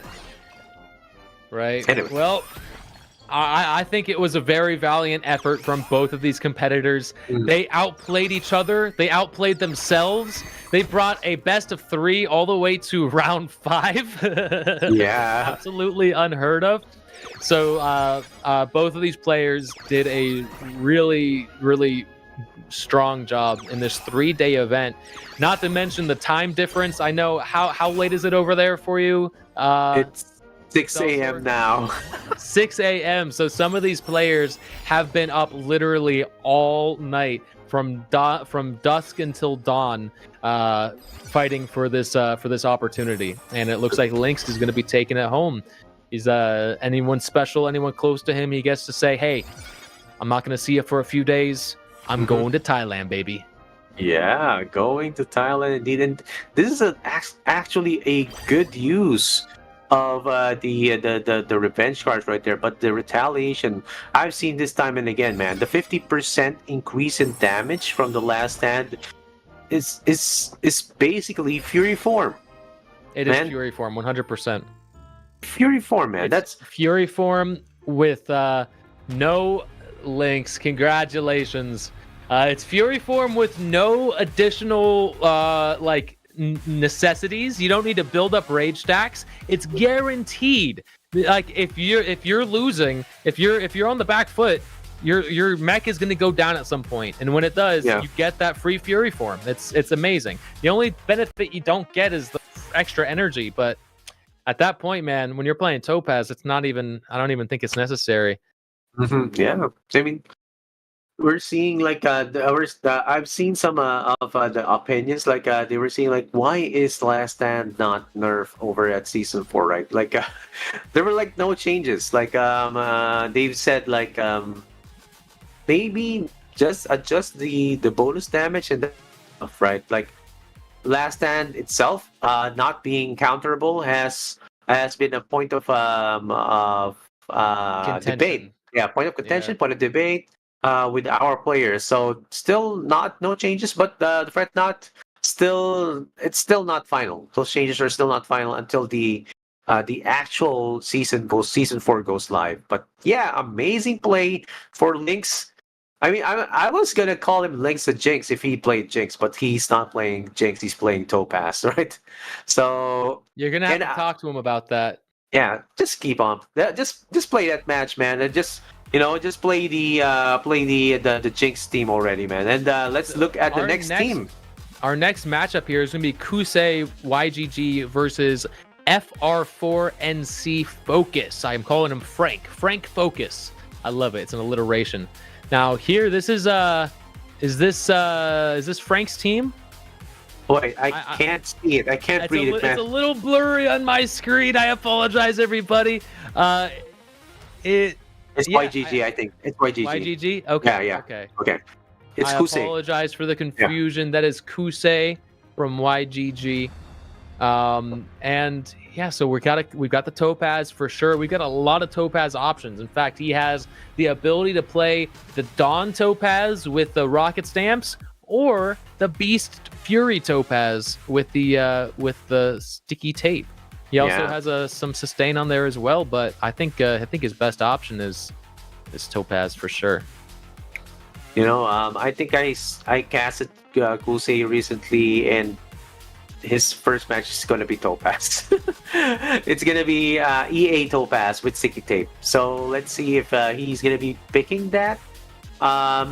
Sticky tape, EA Topaz mid. Front is going to be Collected Protect. Back is going to be no positioning shenanigans or positioning changes right there. And let's see what Frank is going to be playing. Now, I'm trying to look at Frank. I'm trying to find him. Couldn't find any data. Have you found any data on Frank as of the moment? I did a little snooping, but I've not been able to find too much on him. No. Very interesting that he's a brand new player from a somewhat unknown guild. I've not heard of Focus before, but he's got some interesting Axies too. Looks like Kusei on the left and Focus on the right. Game 1 has started. What an interesting team from both players. This is a little unheard of. So we've got the this is the one turn kill. No, it is not. It's not. Wait. What am I looking at right now, Excelsior? It is the one turn kill. It is the one turn kill, but wouldn't you want the perch on the beast with Fury mode? I think it's either way. Either way, it's gonna be okay. You would want the perch to maximize depending on the energy available. So let's say he gets into 14, he gets into Fury mode. He may go for a double cottontail, and that's gonna be a total of 6, I think. And I'm not even accounting for the fact that he's starting the game off with 2 rage counters. He has lots of confident. He has lots of innocent lambs. I'm sure he's got some energy drinks on there as well. So we could see both of those Axies going into Fury mode in the same turn. Yes, and it's usually like I think 7. If both goes into Fury mode. So all of these are calculated, guys. There we go. 6 rage counters across the board. Oh man, amazing play right here. The first time I saw this was ADRD when he played it in one of the tournaments. Like he went in with a different composition. It had a Mary, but basically the whole aesthetic was getting into EA at the same, or getting into Fury mode at the same time, and maximizing the number of mana that you can use. So it is very, how do you say this, very specific as to how you play it. If you don't play it in the right order, you would miss that opportunity. Right. It is a one turn kill shot, but if you don't play your cards absolutely perfectly, then you can totally mess yourself up. Yeah, because you've got to time everything to happen on the exact same turn, and it looks like it's happening now. He's got the 12 counters. He's got the 12 fragments. He's got the 1 cottontail. That's 6 energy, and the perch comes out. Woo! Wow! Does not quite get the kill on the mechs there, but the backline just got melted, and with both of those Axies still alive, does Frank have the ability to pull that off a second time? I am not sure if he will be able to pull it off the second time. And now, in terms of the both of the Axies, the mid and the back. Ooh, yeah, I think that was it. Yeah. It's a one shot kill, and if you don't get the kill against a sustained team like that, who has the ability to heal up and maintain this huge shield wall over time, it's just not going to happen. So he saved himself the trouble, saved us some trouble as well, and just decided to throw in the towel on that match. He will be bringing it into game 2. Hopefully, we see some change ups, and maybe Frank Focus decides to pull out that Topaz team and give Kusei a run for his money. Like I'm imagining right now, you know, the meme Focus, no, not the what do you call that? What do you call that series? I forgot the name. It's Invincible. Think, Mark. Think, Mark. I got you. That was a great show. Yeah. I like the voice actor there. Like he's also James Jonah Jameson, like JJ. Like he's classic. Yeah, he's such a great actor, man. But you know, this is a one-shot kill. Like if you were to try and counter this, Last Stand would be the best one. Armor would be also another good counter for the one-shot kill. So he knows that it is possibly not going to fly, especially in this portion of the tournament, right? So he's going to be switching possibly to another composition, and he goes for... Whoa. Nope. It's a nope. Whoa, interesting. Yeah, with no bug there, it's gonna be really tough because it's almost like he combined his Jinx team with his Topaz team. He got some Axies mixed up a little bit because that midliner just doesn't belong. One of these things are not like the other, as my preschool teacher would say. I thought you were gonna sing again, Ryan. Like, are you gonna? One of these things are not like the others. Yeah, I sang that song when I was growing up. Yeah. But without the bug, and he has his Last Stand mech in the front there. Some very interesting decisions from Frank Focus here. It almost, I don't want to be mean, but it's almost like Frank wasn't focusing for this one. I'm so sorry if you're watching this cast later on. I apologize, Frank. Forgive me, please. Oh, let me be Frank. But let me be Frank. Yeah, but you know, I think what's happening right here is that he is trying to mix up the Topazes right here and trying to put some Jinx, and so he was expecting in a kind of a Topaz mirror. Right, but it doesn't. It falls short because the Holy Prayer will effectively any Inkling or any Raven shenanigans as he wants. Like even if the Inkling gets to be put in turn, it's gonna be both of those curses are gonna be removed. So still, I put the advantage towards Kusei right here because this is a cleaner setup right here, and you only get 2 Topaz from Frank. Like that's just only 300 damage, man. Only 2 Topaz. He's losing out on an Innocent Lamb and a Nemo. He doesn't have the bumpy either, so his Banish card engine is just not nearly as strong as the other Topaz teams have been. And I mean, with no Shield Leecher on his team, it's just going to be a really tough battle for him to come back from. That's right. It's like it's a kind of a tough hill to climb for Frank, if I say so myself. But still, he's trying to bog down the front line of Kusei right now, and that front line is going to be crucial for Kusei to get into Energy Burst, and he does get into Energy Burst, puts in 6 taunt stacks over at Kusei's front line right there. And again, look at that double discard. He's gonna be coming in, and he's gonna be falling short from that damage right now, Ryan. It's not gonna break down the armor. And this is where, you know, this is where we're seeing like it's a slow moving truck that's gonna be hitting the wall. Right? I don't know, man. It's like a losing game. But yeah, he's gonna try and make some effort and deal some damage, but he's not gonna be plowing towards that front armor anytime soon. Yeah, man, this is tough.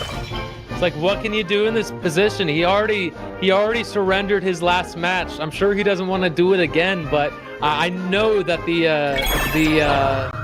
doom must be setting in at this point, realizing that he just can't deal any damage. Yeah. How is he going to get through this wall? He only has 2 topaz. Even if he breaks the shield, can he even get the kill? No bumpy. There's not even a bumpy to power up the square teeth. Look at that emote from Kusei. It's like he's sleeping now. Oh no. Oh no. I feel bad for Frank Focus at this point, man. Cool last name, but unfortunately, this team just won't cut it. I don't think. I mean, I don't see how he could do it unless he like retains the topaz on the mech and then lets himself go into last stand and then uses that to break something. Some major shenanigans would have to go off. I don't think it's possible, but I don't want to count him out yet. I just want to have hope that there's something that he's thinking of that we haven't thought of yet. You know, I just want to hold on to that hope. You can hold on to that hope, but you know what's happening right now in terms of reality. It's a no, man. And you can see, like, Kusei's front line after 14 turns is not, or after round 7 is not going down. That's a bad sign. That's definitely a bad sign because he is going straight into Ryan. He's going straight into Energy Burst 3. And when that comes down, he's gonna be drawing more cards. He's gonna be having more things to play with, right? Right. And he's playing with Frank. He's already playing with Frank right now, and yeah, the reflectile damage has come in, and that Tassels is about to completely destroy the. Whoa! Did the music just change up for you too? Yeah, that's for Blood Moon. Wow. Wow, that I usually play Axie with the sound off, so that kind of shocked me a little bit. Oh, yeah. I like it though. I like it. It's a nice little change up. Yeah. Kusei's gone into last stand now. And even with the last stand bonus damage, he cannot get the kill with that Ronin. It looks like Kusei will be taking this match 100%. That mech is a dead mech. The backline Dusk only got 4 HP, and yeah, that Dawn doesn't even have a topaz to his name. These walls just keep getting bigger and bigger on Kusei's side. Woo! And look at this, Ryan. Ryan, look at how many taunt stacks he has. 12 taunt stacks. Taunt stacks. Incredible. I think it's time for an obituary for Frank Focus. I don't know if you have anything prepared, but wait, let's call time of death. Checking the pulse. We gotta make sure. Is he still breathing? Oh man. He's just on autopilot right now. He's clicking buttons with his head down. Oh I mean, man. to be honest, I do want to commend him, right? This is a 3-day event, and he, out of 1,024 players, he's made it to the top 8, which is not an easy thing to do. So he's gotten all the way to this point. He's versing some of the hardest, most accomplished Axie players in the game right now. So it's a tough thing to do, but he made it all the way to the end. He got his match showcased live for the world to see.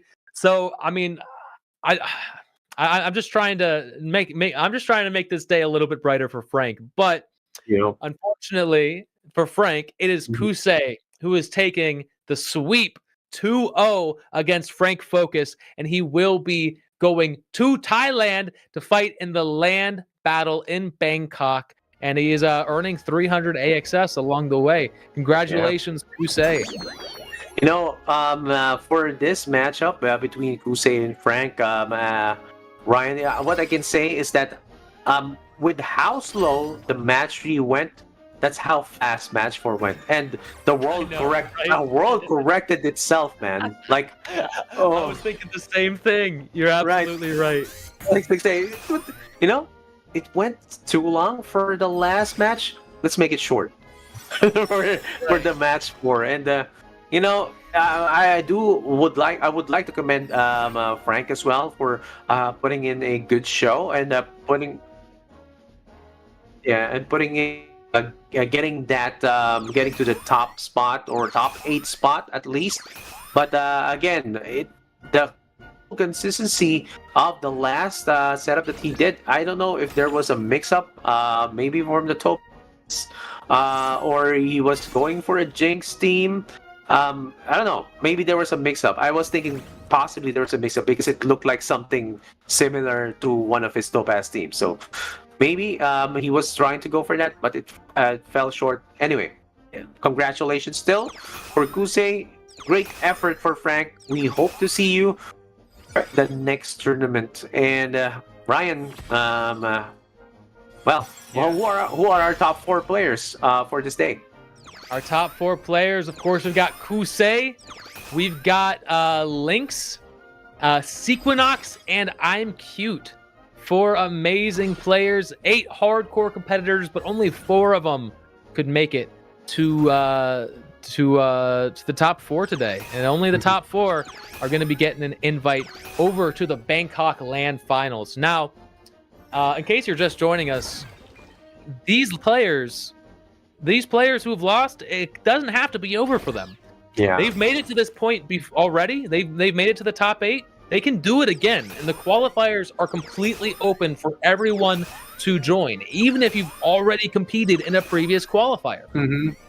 So we could very well be seeing these players join in Qualifier 3, Qualifier 4, and making their way back up to this point and getting their revenge. And actually, man, that would be the hypest thing ever. If we saw Mitsubishi come back in Qualifier 3 and actually get the win and move all the way on, that would be absolutely epic. To Kusei, congratulations, Kusei. If anyone else is interested in joining these qualifiers, it is very easy to join. You just have to go to AxieTh.com and follow the instructions there. That's right. And I think this is our last chance for our viewers to join in the raft. Well, just type in, or rather type join in and click that link over at the description, the sweep widget link right there. And of course, wait for within 7 days for the winners over at the AxieTh FB page. The winners will be chosen tomorrow, actually. Ooh, I think tomorrow is the last day. So there is $10 that'll be going, $100 in total, $10 to 10 lucky winners. And 10 lucky winners will be also winning an entire Axie team. So 30 Axies and $100 up for giveaways. All you have to do is click that link in the description to get your chance to win. That's right. That's right. And imagine getting in the whole Axie team, and you were just watching right there, guys. That would be such a blessing, especially watching here for the AxieTh World Battle Bangkok. And I think that's all for day 2, or rather qualifier 2 of the AxieTh World Battle, Ryan. Man, it was a lot of fun. I do want to. We've seen some amazing competitors.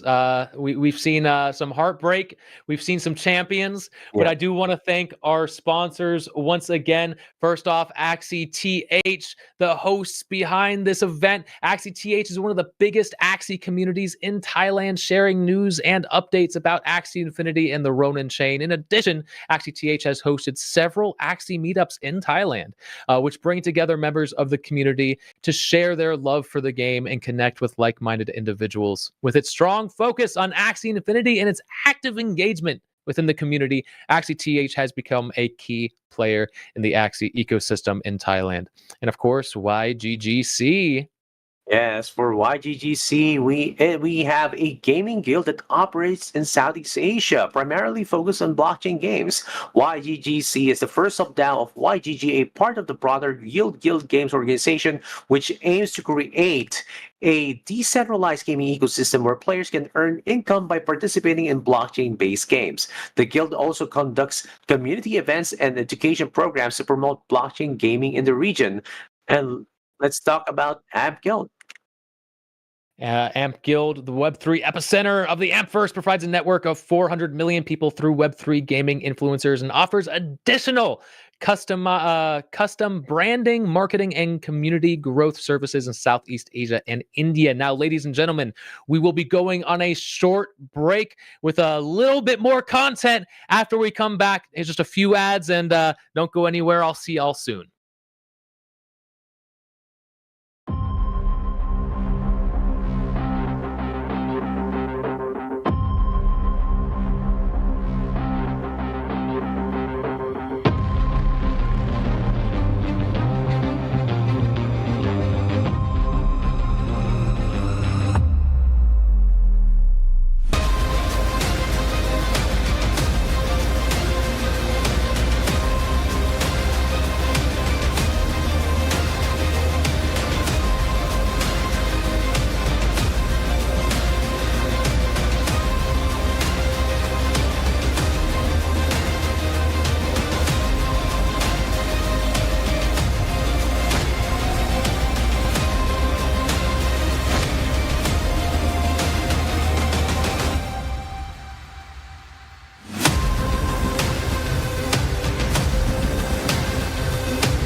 My name is Chung, the CEO and co-founder of Sky Babies. Today, we are entering a new chapter of the Ronin network with a new delegated proof of stake upgrade. Let's build together. A Ronin is a samurai without a master. With Ronin, we took the destiny of our own products into our own hands. Skybaby's team has been working very hard in past months for this moment. And on the journey to DPOS, we have some new key high. We also make some new friends along the way. So we have vetted over 250 game studios to determine those exact right partners for us and for our ecosystem. Progressively decentralizing the network over time means that we can move a little bit slower at the beginning and get a more clear idea of what the most important value adds for people are. And now we can really start to see the fruits of our labor.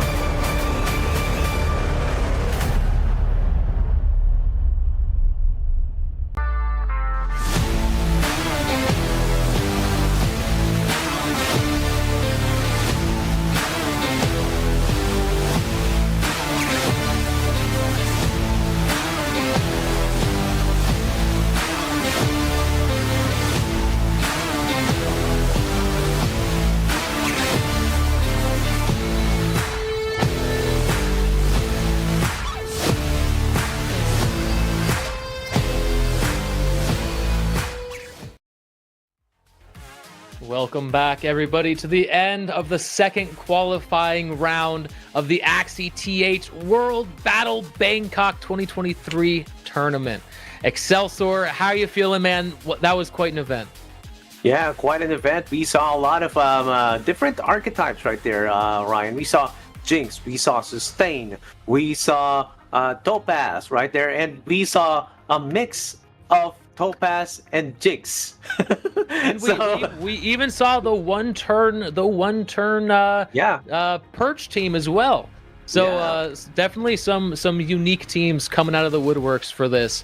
Now for our competitors, our top four who will be moving on to the World Battle Final LAN event in Bangkok, we've got MVP I'm Cute from AxieGG. We've got MVP Sequinox from AxieGG as well. We've got MMG Lynx and Kusei from YGG. Four epic players, amazing competitors, and they will be having to go up against some of the most hardcore players in the world in Bangkok in just a few months. Yeah, amazing players right here. We have seen like some of these players being casted by us, and of course other tournaments as well. So they are putting in the experience right here to the test, and even getting a spot towards towards Bangkok for the LAN playoffs right there. And I'm thinking I should put down my banks right there. There's something similar with these players. You have to put banks to get all your energy into your Axie gameplay. Like I should start wearing my banks while playing ranked, right? I think that's the strat. Like that's the key. Strat. Don't waste energy on your hair. You just gotta focus on the game. Yeah, that's it, man. It's amazing, amazing that we see these players even adjust as well to the compositions or to the meta, and we saw like the whole range right here, Ryan. We even saw the double tie, and it's amazing that we got to see that action. We got to cast all of this talent or all of these talents right here, right now at the AxieTh World Battle Qualifier Round 2. Okay. Right. I want to give a big round of applause to not only our four top competitors who will be going to the final LAN event, but to all 8 players who competed today. It was a tough event to get here. But every single one of them did their absolute best. So big thank you to all of the competitors. Big thanks to everyone who's been watching in the chat, joining along for this epic event. And Excelsior, you have any final words? Yeah, so guys, just keep on joining these tournaments. We're going to be having Qualifier 3 and Qualifier 4 as well before we go to the playoffs in Bangkok, Thailand. Just keep on joining, guys. You have 2 more chances. And if you feel that you are up to it, just make sure to register right now over at AxieTh.com. Keep yourself competitive. Just watch out for these tournaments so that you will be up to date as well to the meta here in the esports scene. Just keep yourself competitive. Keep trying. Don't give up. And of course, just stay the course here with yeah. How about you, Ryan? Man, that was super exciting. I cannot wait for some of these players who didn't quite make it, some of these hardcore competitors like Chan, like Mitsubishi. I want to see them go into the next qualifier. I want to see them climb back up, and I want to see them get their revenge in one of these next qualifying finals. That's what I'm really excited for. That's what I'm really hoping for. But as for today, man, I think that just about does it. I think I'm starting to lose my words a little bit. Yeah. Again, a big thank you to everyone who's joined along. This was a wonderful event. 2 more to go before the final LAN event in Bangkok. So stay tuned. Make sure to mark your calendars, and we'll see you next time. See you guys.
Hi, my name is Chung, the CEO and co-founder of Sky Babies. Today, we are entering a new chapter of the Ronin network with a new delegated proof of stake upgrade. Let's build together. A Ronin is a samurai without a master. With Ronin, we took the destiny of our own products into our own hands. Sky Babies team has been working very hard in past months for this moment. And on the journey to DPoS, we have some new key high. We also make some new friends along the way. So we have vetted over 250 game studios to determine those exact right partners for us and for our ecosystem. Progressively decentralizing the network over time means that we can move a little bit slower at the beginning and get a more clear idea of what the most important value add. And now we can really start to see the fruits of our labor.